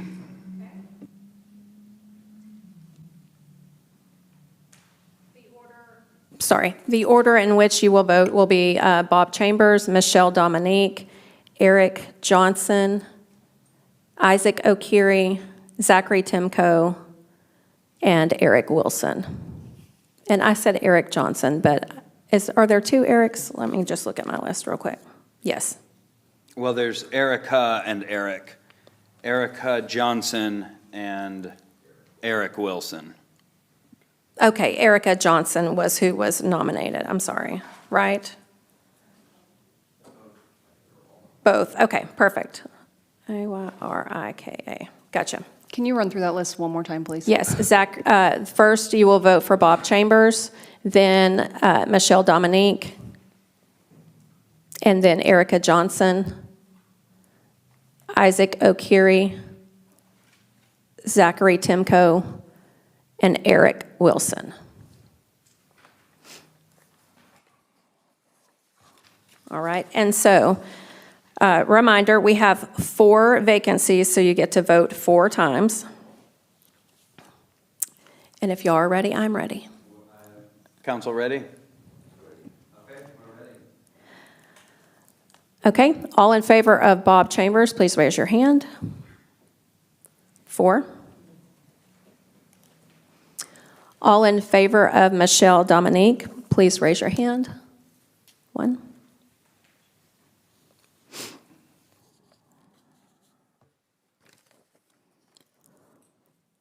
All in favor of Erica Johnson, please raise your hand. 1. In favor of Isaac O'Keery, please raise your hand. 3. In favor of Zachary Timko, please raise your hand. 4. And in favor of Eric Wilson, please raise your hand. 3. Okay, 1, 2, 3, 4. Okay, we do have 4 people that have secured nominations, those being Bob Chambers, Isaac O'Keery, Zach Timko, and Eric Wilson. Okay, do I have a motion?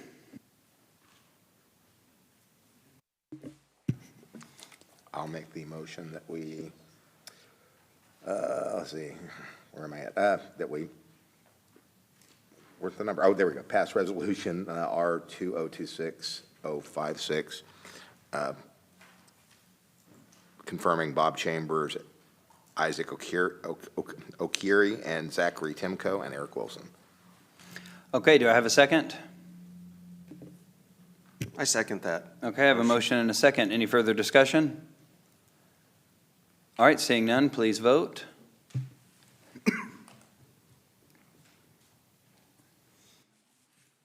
Okay, the motion passes 4-0. Thank you, and congratulations to our new members of the Municipal Development District.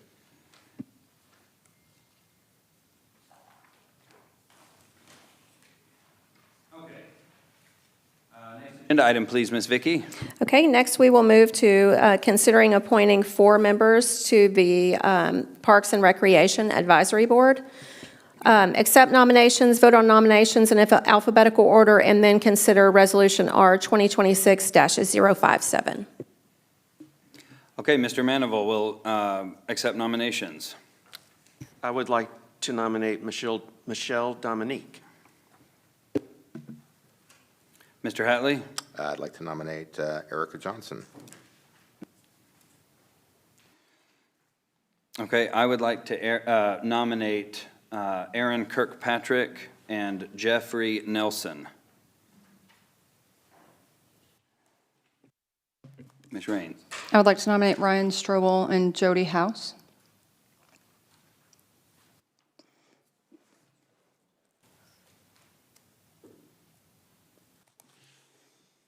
Any other nominations? Council? Okay, we'll close the nominations at this time. Okay, Ms. Vicky? Okay, the voting order will be Michelle Dominique, followed by Jody House, Erica Johnson, Aaron Kirkpatrick, Jeffrey Nelson, and Ryan Strobel. And there are 4 vacancies, so 4 votes. 2, 3, 4. Ready?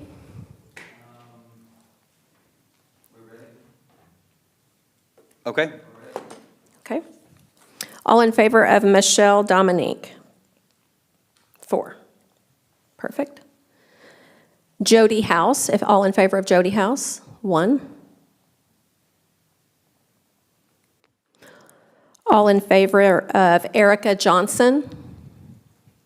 4. All in favor of Aaron Kirkpatrick? 3. All in favor of Jeffrey Nelson? Raise your hand. 2.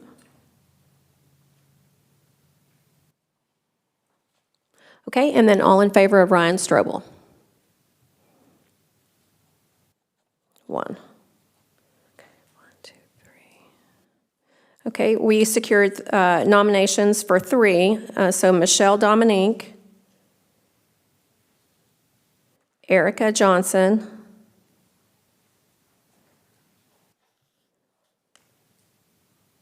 and Aaron Kirkpatrick secured nominations.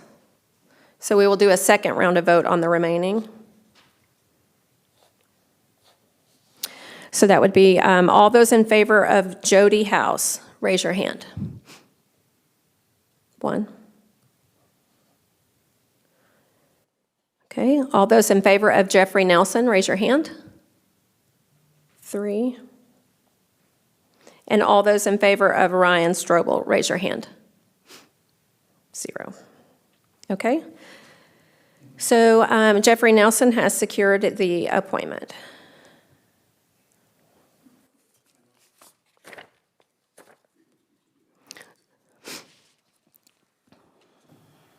So now we would just need a motion to approve Resolution R 2026-057, appointing those members.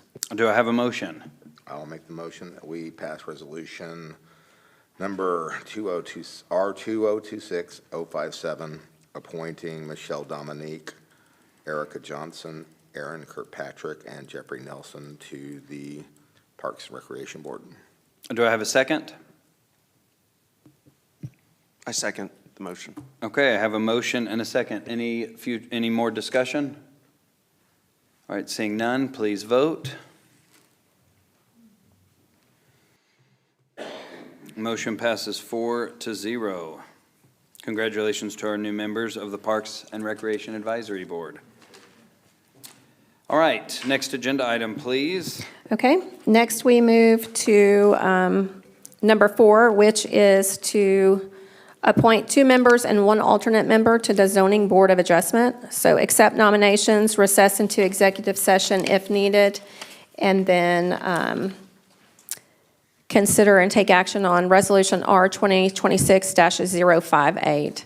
I would consider the alternate separate from the other 2, just so we know who is appointed to which position, since we have 2 regular members and 1 alternate member. And the purpose of an alternate member is to just sub in the absence of a regular member. Okay, so we have 2 actual places that are up and then 1 alternate member, and then we happen to have 2 nominations. Just making. 2 applications, Yeah, yes, that is correct. 2 applications. I Words matter. just had a Okay. question, since we seem to have a shortage of applicants. Michael Ruby is currently the alternate number 2, and he's an applicant. Can he be considered for something other than the alternate? Absolutely. Okay, good, thank you. Okay, we'll open nominations. I'll nominate Michael Ruby. Okay.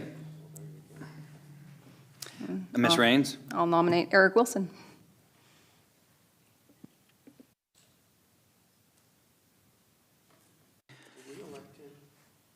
Is there anything that would prohibit somebody from serving on 2?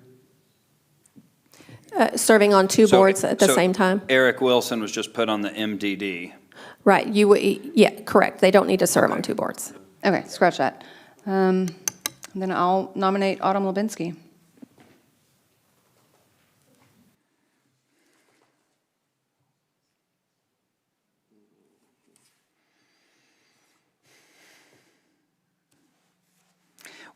Just out of curiosity, what would, if we don't appoint to place 1 and place 5, where would like, if we only appointed one, where would that person go? Would they go on place 1 or place 5, or is that, like, how do we know who's going to replace who? So if we only appoint one regular member, they would automatically go to place 1. Okay. Okay. Mr. Manable. I'd like to nominate Nebu Kurikosi.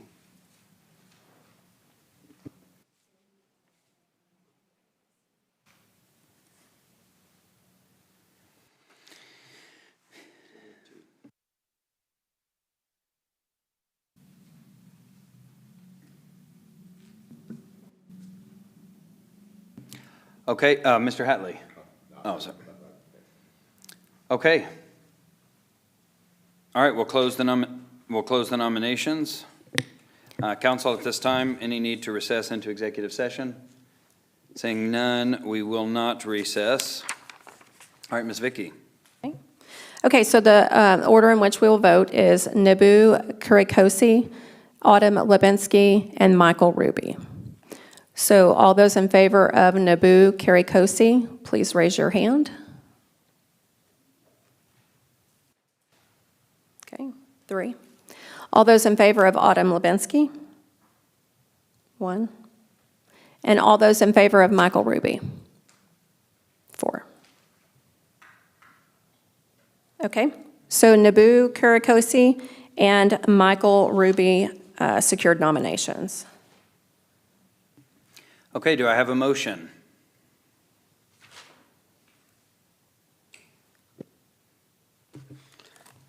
I'll make a motion that we pass resolution number R-2026-058, appointing,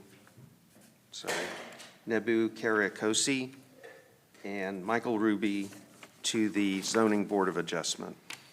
Do I have a second? I'll second. I have a motion and a second. Any discussion? Seeing none, please vote.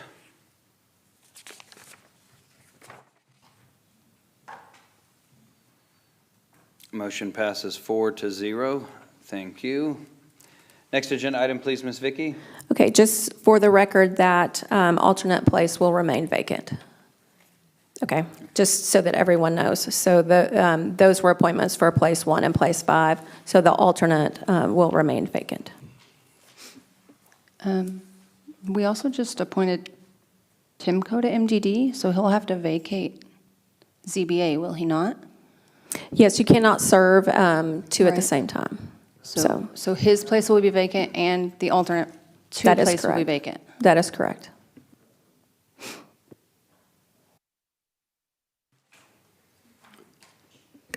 Which we can do another round of applications for those, seeking applicants for those at a later time, not during this time.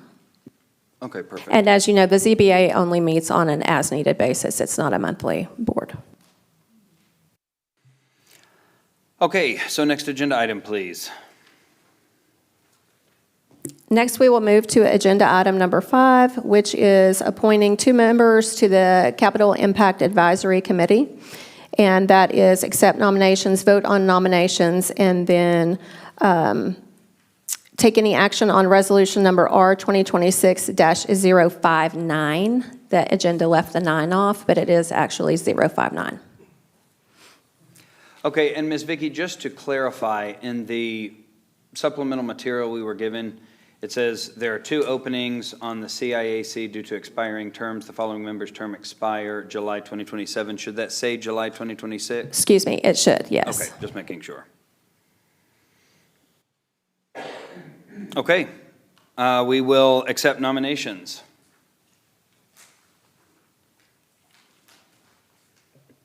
I'll nominate George Nadegwa and Carrie Wamokley.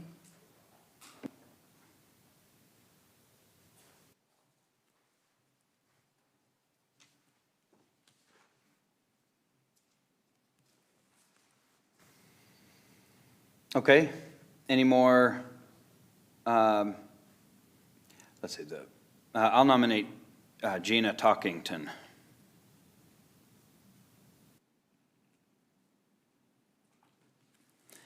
Any more nominations? Okay, we'll close the nominations. Ms. Vicky? Okay, so the voting order will be George Digwa, Gina Talkington, and Carrie Womokley. So all those in favor of George Digwa, please raise your hand. 4. All those in favor of Gina Talkington, please raise your hand. 3. All those in favor of Carrie Womokley, please raise your hand. 1.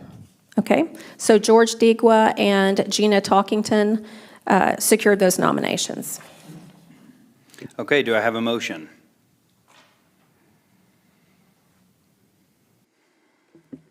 Okay. Sorry. I make a motion that we pass resolution number R-2026-059, appointing George Degwa and Gina Talkington to the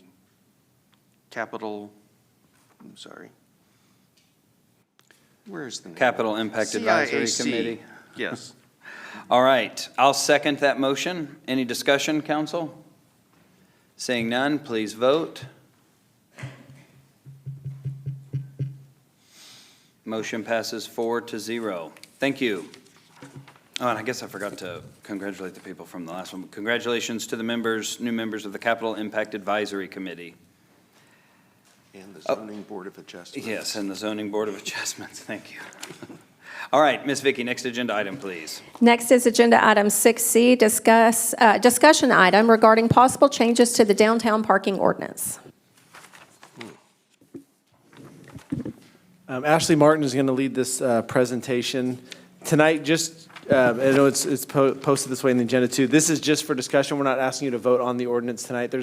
There's enough things here that we want to make sure we get your feedback and understanding on some different issues before an ordinance is brought forward. So we're going to walk through what we are proposing as some updates to our downtown parking ordinance, but we are generally interested in your feedback and thoughts as we go. And with that, I'll turn it over to Ashley. Okay, so we originally passed this ordinance in 2021, and it's currently not enforced because of all the construction that was going on downtown. The hub was built, the park apartments, all of that after this was passed. Richlands Plaza was under construction, Sauce and Vine. So we haven't enforced it yet. So with the new demands, we are reevaluating the original ordinance. It has quite a few reserved spaces that would cause parking issues downtown. And then we also have additional parking coming in for Elmhurst and Barnes that will add up to possibly another 150 to 200 spaces. Some of the changes that we suggest are removing the public parking time limits on Fate Main, removing the business parking permits and guaranteed spaces for those businesses, the location of the residential and business parking permits, and the updated language for the residential parking permits, and also the process for issuing those. Currently, the parking has time limits on it. It's 7 to 9, and they can only be there for 2 hours between those times. So we do want to remove that. Oh, Ashley, just as maybe some context as we go through each of those, then the main thought on that one is just truly the enforceability of trying to monitor when people parked and all that. And some of these restaurants have wait times that are, long enough that people may park and they may be waiting an hour, hour and a half before they get their table. And so we're just thinking logistically how that would work. And so that's why we're proposing that removal. And then the next one that we wanted to remove is a parking permit shall be reserved for the business permit holders. They should have 2 spaces with designated on-street parking. Now that we have so many commercial businesses down there, this just isn't feasible to give each one of them 2 parking spots. They would leave nothing for the customers. So the current language for the reserved parking spaces is they should be situated as close as possible to the residence or business entrance. Again, it's not really feasible to have them in front of each of the buildings, have this reserved. So we would remove that as well.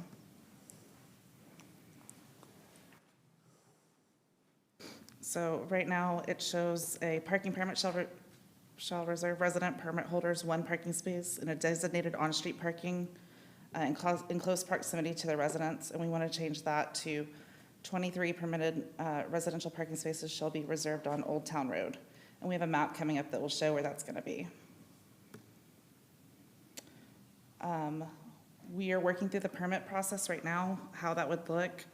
Before they would come to City Hall and show us their lease agreement and their vehicle registration, and then they would have permits valid for 2 years.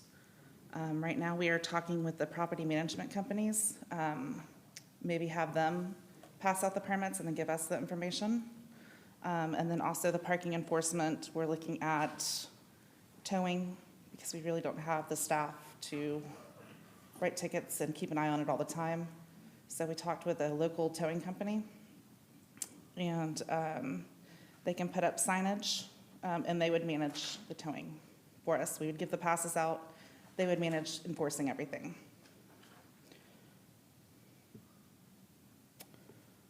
Okay, and then we put this together. It's just all the spaces we have right now that you can park downtown.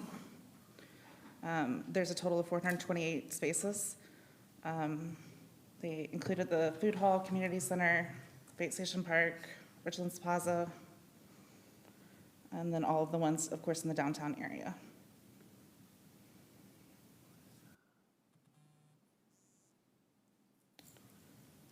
Okay, so the proposed residential parking plan is each of the tenants in the apartment would get one parking pass, and they would be able to park in the red space for now. And it would be just first come, first serve. So if you have a parking pass, you can park in these spots. And if they're all full, then you would have to park elsewhere. So it's not going to be by like apartment number or anything like that. It's just those are reserved for the people in the apartments. And then we have these in the yellow as phase 2 if it's needed. If we notice that they do need more parking for the tenants, then we would move to reserve that as well. Yeah, so just, again, currently, it is one parking spot per residential unit as close to their door as possible. There's a handful of reasons why there's less parking than there are units. One, there's naturally some attrition that happens. There may be people that are out of town. So the biggest crunch on this time is generally people coming home from work evening, and it's the same time the restaurants have filled up. People are coming home with their groceries, or whatever the case may be, and they're not able to park anywhere near their place. And so they're kind of hauling the groceries from the parking lot behind. This is the scenario that was brought to us by both property management companies. This is the problem, I guess, to be solved. And so our thought was, if we put 23, would that generally meet the needs? What we don't want is to overdo it and have empty parking spaces while there's people trying to find spaces for restaurants. So we did 23 for I believe there's 34 units down there. So what we thought is, let's start there and let's see if that solves the problem. Residential people can park anywhere else too. These would just be reserved for residential. We have had conversations about whether we would make that enforceable just on certain hours. For example, during kind of the lunchtime, a lot of the residents are out of their apartment at work, and so there may not be the need for all 23, say at noon, when there's more of a lunch rush. So that's the one thing we have considered, but yeah, that's the plan that we're putting forward tonight. And again, the problem to be solved is residents coming home from work, dinner rush is going on, they're unable to park anywhere near their place, and oftentimes they're coming home with groceries and such. Okay, that's the end of the presentation. Do you have any questions? Ashley, would you just, while we're having those discussions, would you go back to the one where it lists all of kind of the proposed changes, just so they can just recall what are the different things that we've addressed, which may spark any questions?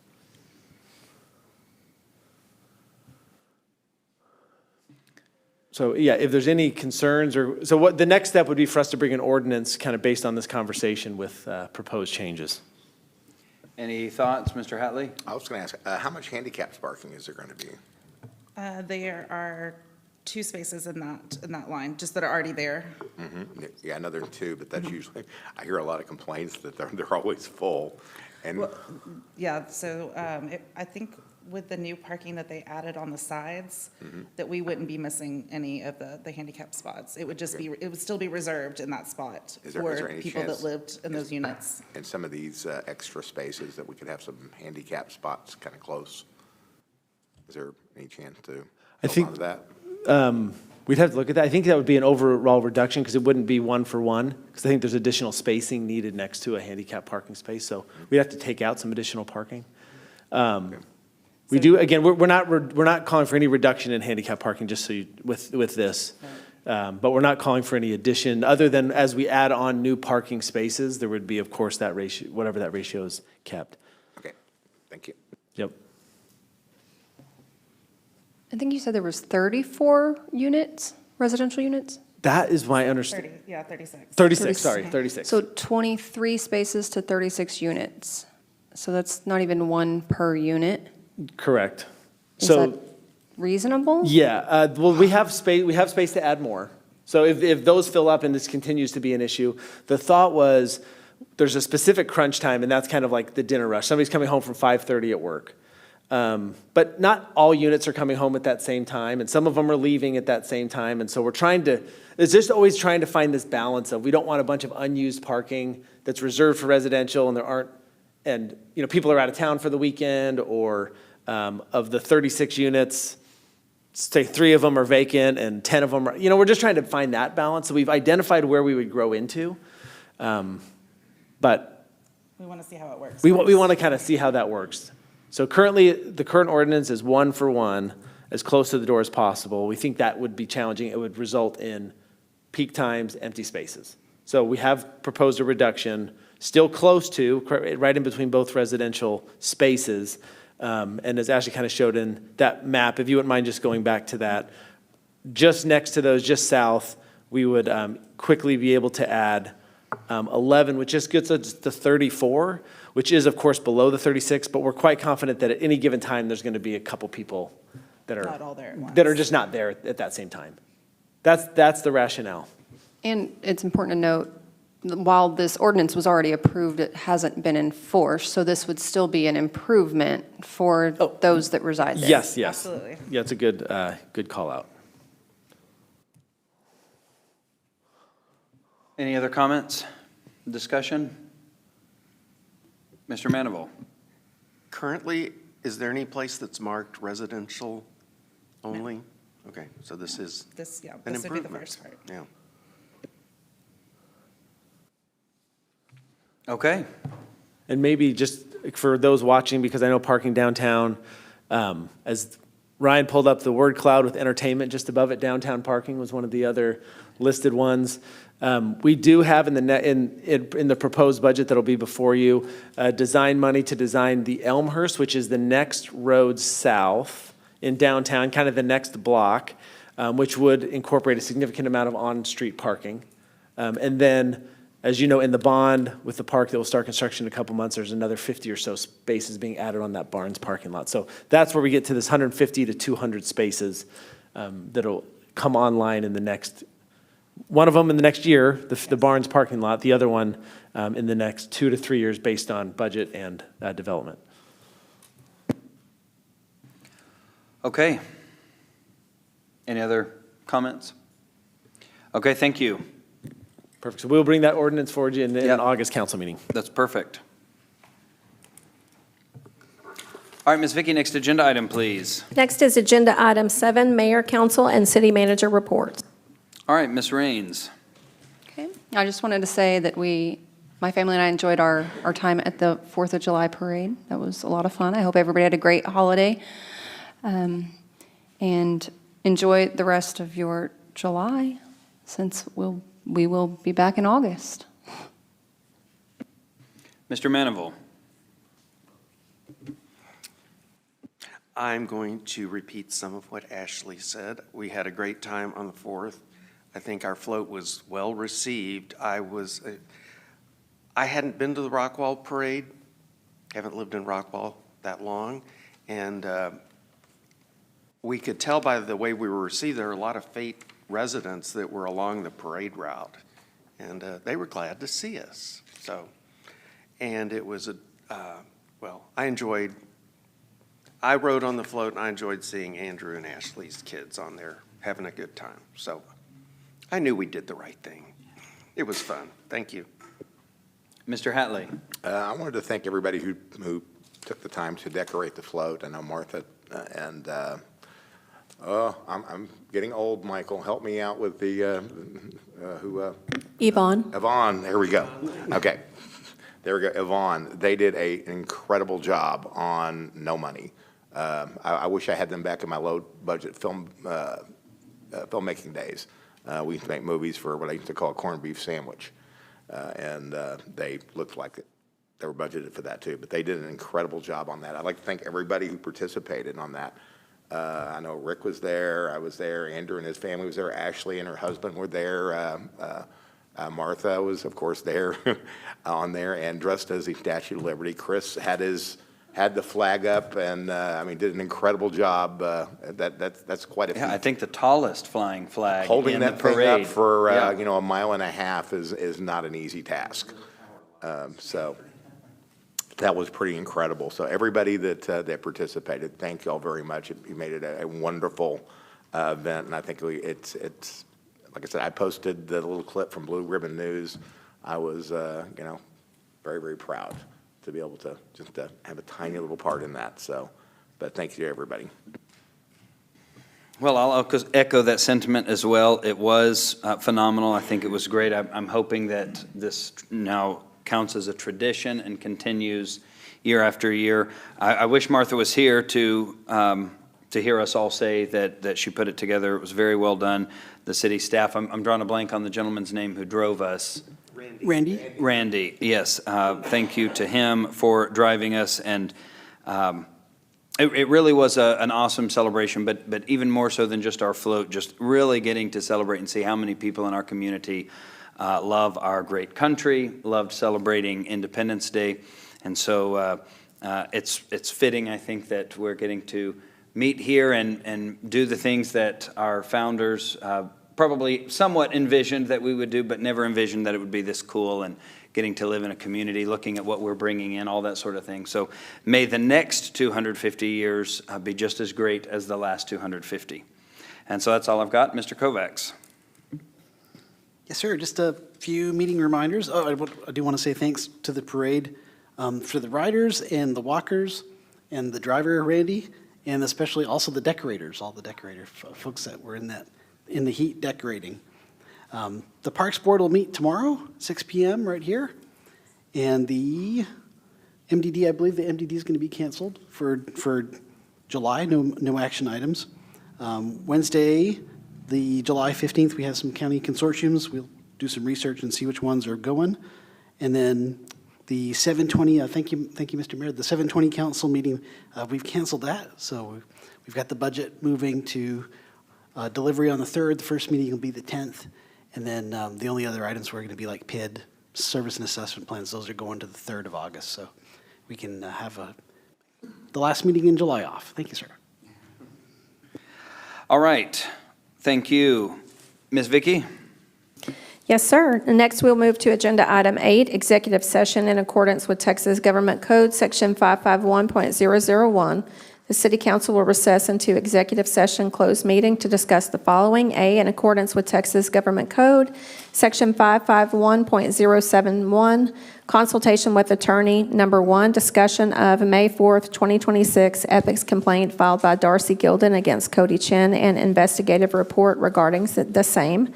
And 2, Attorney General letter rulings, OR 2026-015195 and OR 2026-017560 on public information request number R001794-011626 and R001817-012326 respectively. And B, in accordance with Texas Government Code, Section 551.074, to deliberate the appointment, employment, evaluation, reassignment, duties, discipline, or dismissal of a public officer or employee. 1, city attorney. Okay, we will, Mr. Mayor, I was going to ask, this might be a little bit, I was asked if I could have the floor for a second. sure, you're recognized. Okay, regarding executive session A1, I'd like to make a little bit of a statement, and maybe we can make a decision on something about this prior to going into executive session, if I can read this. May I have the floor? Sure, go ahead. Okay. I was going to,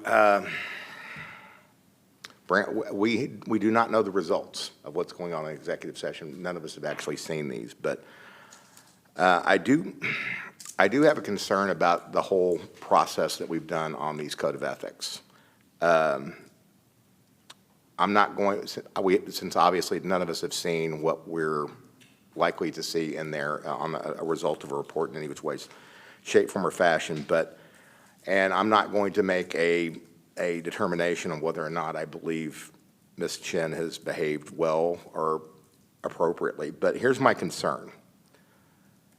The City Council should never serve as its own complainant, investigator, judge, jury, and executioner. That structure creates an inherent conflict of interest and undermines the process of confidence in the fairness of this process. There were situations involving council members and board members over the past year or two where ethics complaints could have easily been filed, but were not.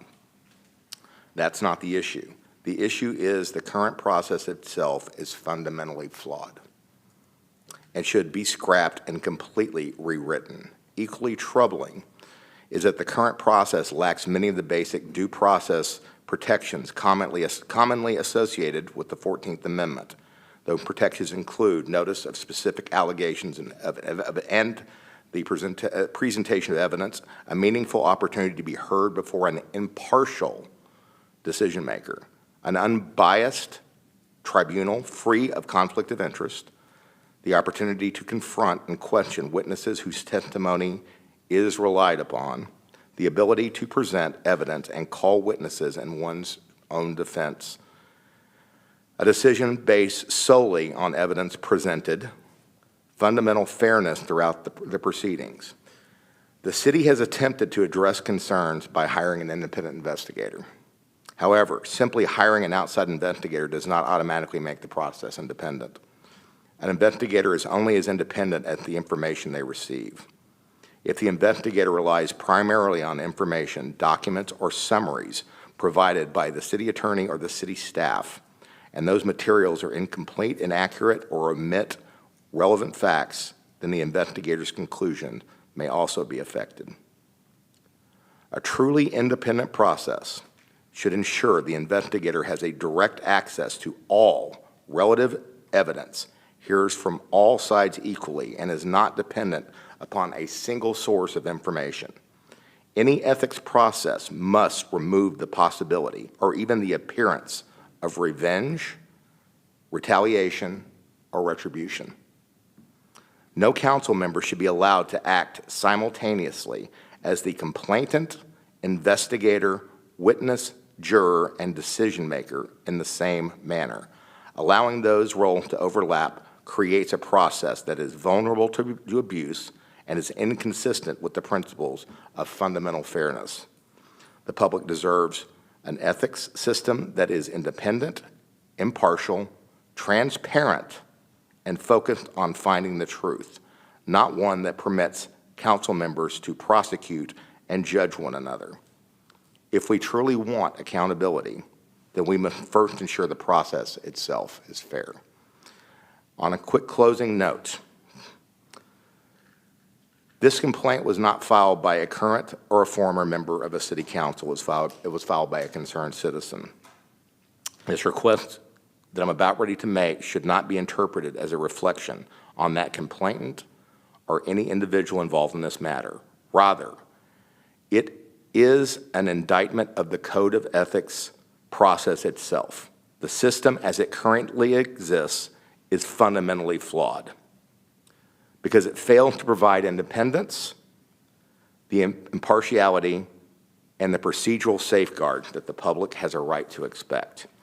For that reason, I believe all pending ethics complaints should be dismissed, not because the allegations are necessarily without merit, and not because the process used to evaluate them is fundamentally deficient.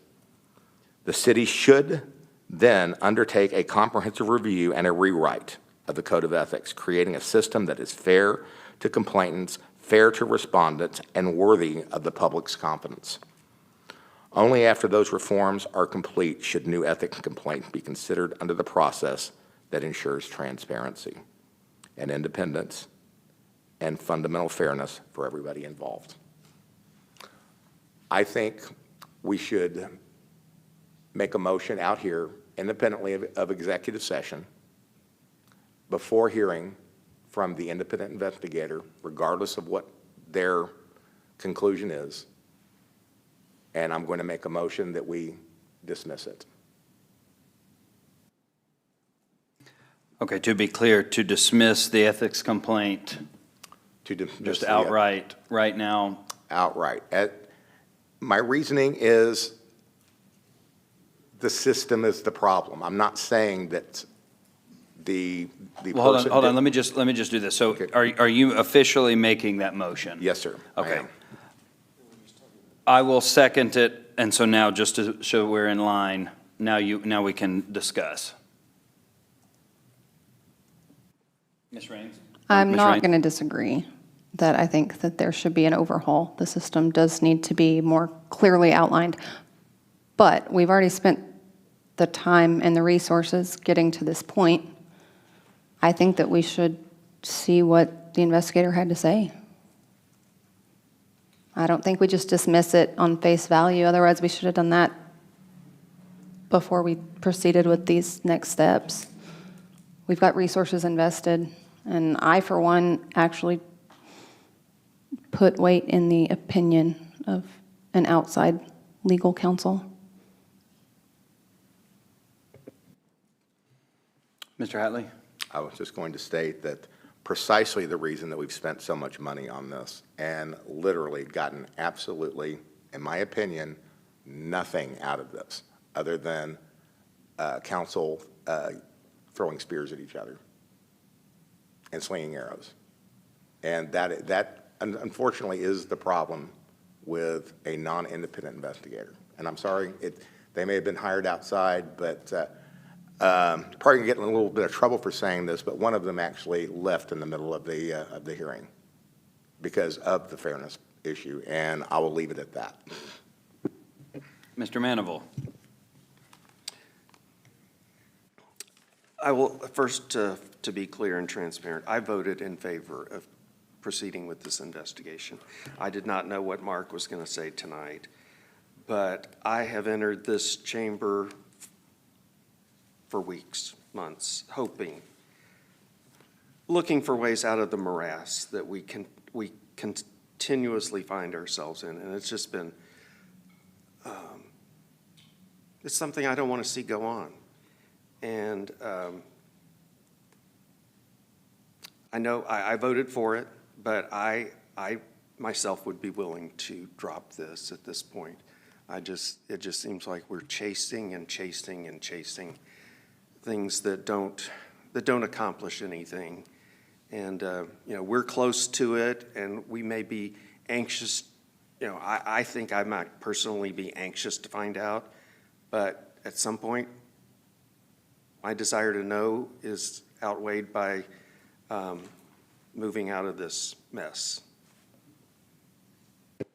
Ms. Raines? Yeah, I don't disagree, but we are steps away from the final process. We've seen it through this far, and I hear 100%. I don't think that council versus council is a great idea. No. But this isn't, as you said, this one wasn't filed by a council member. This was brought to us by a citizen. We've come this far. We've used the resources. We should hear the opinion. Mr. Messer, what is the, I guess, if Mark has made a motion that it's dismissed right now, if it's dismissed right now, then we just wouldn't discuss it in executive session, is that correct? That would take care of the matter. We move to the next item. Quick question, may I speak? Oh, go ahead, Mr. Hatley. If for Ms. Raines, would we be able to waive privilege? And if anybody's curious, if they want to see what the report is, can we waive privilege and let them see the report after the fact, if we choose to vote to dismiss? To clarify, you just mean on the investigative report, just following Just to see it. previous? Just to see it after it's Okay. either you go, if you go along with my motion, we would just waive privilege and everybody would get to go see whether or not to go forward or not. Is that allowable? Well, okay, let's, that's a question on if we would, that would be another motion.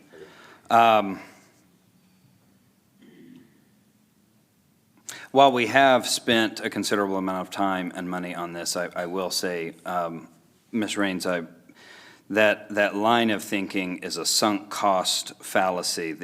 The idea that because we've come this far, we have to see it. It doesn't necessarily mean always that it's the best course of action. I too have been troubled. I was troubled from the beginning when it seemed like there weren't clearer, I should say, rules or procedures or policies. I think this represents, I mean, I know that, if I'm remembering correctly, I know that Ms. Huffman, last time we were, I think she voted against moving forward with all of these. I think we could probably say with confidence she would vote the same. It would end, just for clarification to our city attorney, this would be the last of any ethics complaints. We would essentially wipe the slate clean, and that could be wiped clean right now. Is that correct, from a standpoint of current and pending? Yeah, as y'all may know, that the attorney that's been attending had an immediate family crisis. She's going to be out for a while. I'm taking her place. Okay. I don't know all the complaints that have been filed, so I'm not in a position to know. That sounds accurate, but I don't know that Okay. 100%. So, but staff probably knows that, can answer that. The complaint that is on the agenda tonight is the last, that is the only other complaint that we've received. The one that's on the agenda, we have no other pending complaints that have been filed as of right now in my office. Okay, so will this be a hand vote? Would this need to be a hand vote? Yes, sir. And the motion is to dismiss completely right now? Mark? Or Mr. Hadley, is that Yes, correct? and it would not be necessarily on the merits of the case. It's the fact Sure. that this process needs to be overhauled. Okay.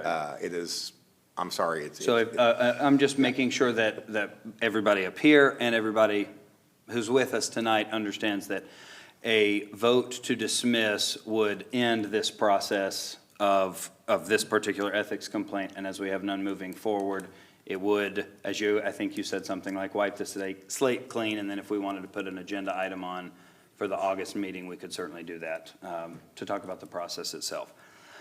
Ms. Raines. Okay, so I just wanted to make sure. I still see the merit to my point of, we've come this far, let's do it, is mainly because this is a citizen complaint, not a council complaint. If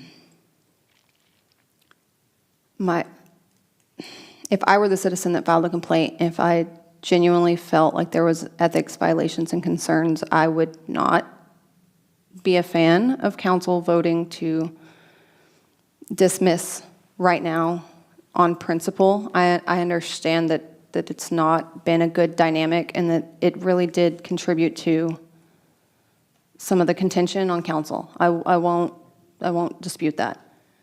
But it was filed by a citizen. I don't know how we say that we heard the concern and we took it as far as we have, and now we're saying, but even if there's findings, it's not that big of a deal. Is that our call to make? Is that a question? Yeah. Well, I think the answer to your rhetorical question, I think it would, and I think if Mr. Hatley, I don't want to speak for you, but I think that's probably what Mr. Hatley is point. It ultimately would become our call, and because the process has become so polarized, could there ever be a decision that was made that would satisfy to a point where somebody could say, hey, I genuinely felt like that was a fair and impartial process?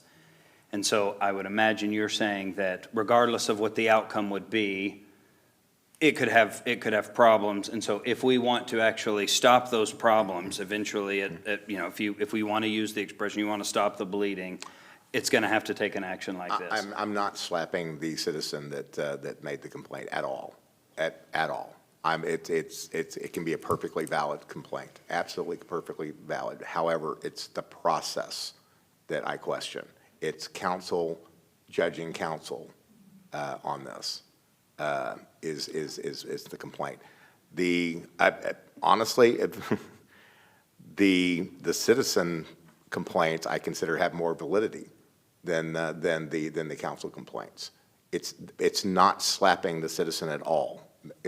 I'm sure it was absolutely made with absolute sincerity and with absolute, but I'm putting the process on the agenda tonight, that the process itself is corrupt. It's corrupt. It's without any due process whatsoever. And to me, it's fundamentally flawed. There is no process in place. It needs to be overhauled. We do not need to be judging ourselves. Okay. Ms. Raines? And we would then be able to make the investigative report public information for the people who feel that maybe we should pursue if there are findings. Even if we've already voted to dismiss and we cannot, this is what we've used city resources for. We've gotten this report, so we can then waive the privilege on the investigative report itself, so the public knows what the ruling, or what the independent counsel found or did not find. Absolutely. I'm for waiving the privilege. Okay.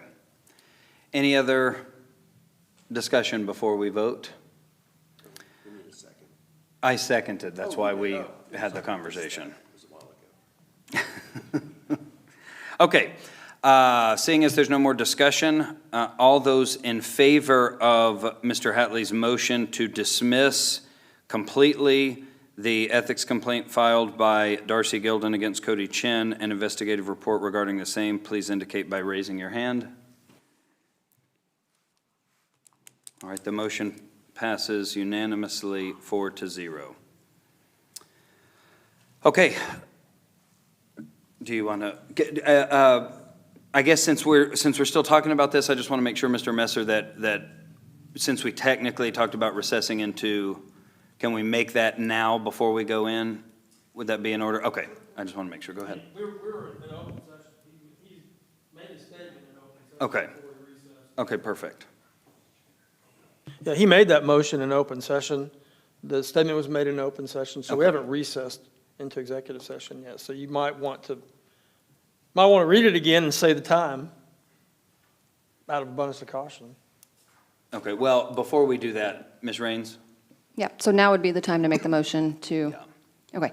So I would like to make the motion to waive the attorney-client privilege on the investigative report as it pertains to the ethics complaint filed by Darcy Gilden against Cody Chin on May 4th, 2026. Do I have a second? I'll second. Okay, any further discussion? Ms. Vicky, is this another hand vote? Yes. Okay, seeing none, those in favor of waiving attorney-client privilege for the ethics complaint filed by Darcy Gilden against Cody Chin, please indicate by raising your hand. The investigative report, correct? Yeah. All right, motion passes 4-0. Thank you.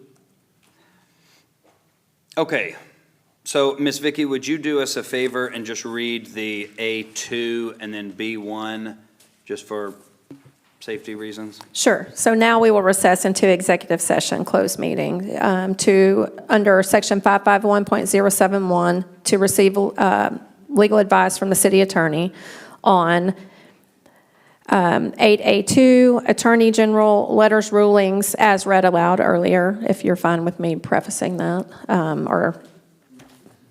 and then also be in accordance with Texas Government Code 551.074 regarding personnel matters, number 1, city attorney. Okay, thank you. We will now recess into executive session at 8:21 p.m. Thank you.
Okay, we are, executive session ended at 10:09 PM.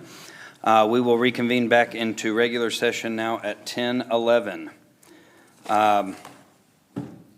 So we will, council, based on our conversation and seeing that there is conflicting data in the two rulings that were referenced by the city secretary to go into executive session, and given that there are questions that pertain to city business found within those rulings, I make a motion that we send both of those rulings back to the Attorney General seeking clarification and seeking some kind of reconciliation by that as discussed with our city attorney. Do I have a second?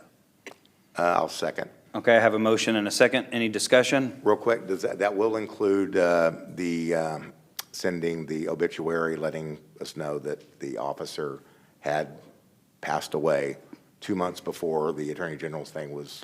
Yeah, so seeking clarification on the conflicting data as well as material and information that was not sent originally that we determined should have been. And it will all be based on the exact same Correct. information that was sent the first time. Correct. Okay. It would just include the information that should have been put in the first time, and it would be asking for the data to be I don't necessarily reconciled. agree with that conclusion or statement, but I understand where your direction is.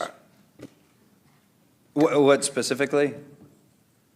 Should have been included originally. I don't know that. I don't know what we had or didn't have, so I don't know whether it Okay, should or shouldn't have been. I'll withdraw that statement and just say that it should be included now. Sure, happy to do that. Okay, I'll withdraw Okay, that. absolutely. Okay, so that's the motion, and I have a second. Any more discussion? All right, seeing none, please vote. Motion passes 4-0. Thank you. Ms. Vicky, next agenda item, please. Will any action be taken on 8B1, City Attorney? No action will be taken on 8B1. Okay, so item number 10, adjournment. All right, do I have a motion to adjourn? I make a motion that we adjourn. Okay, I'll second. Any discussion? Seeing none, please vote. Somebody voted before I said to. All right, motion passes 4-0. We are adjourned. Thank you.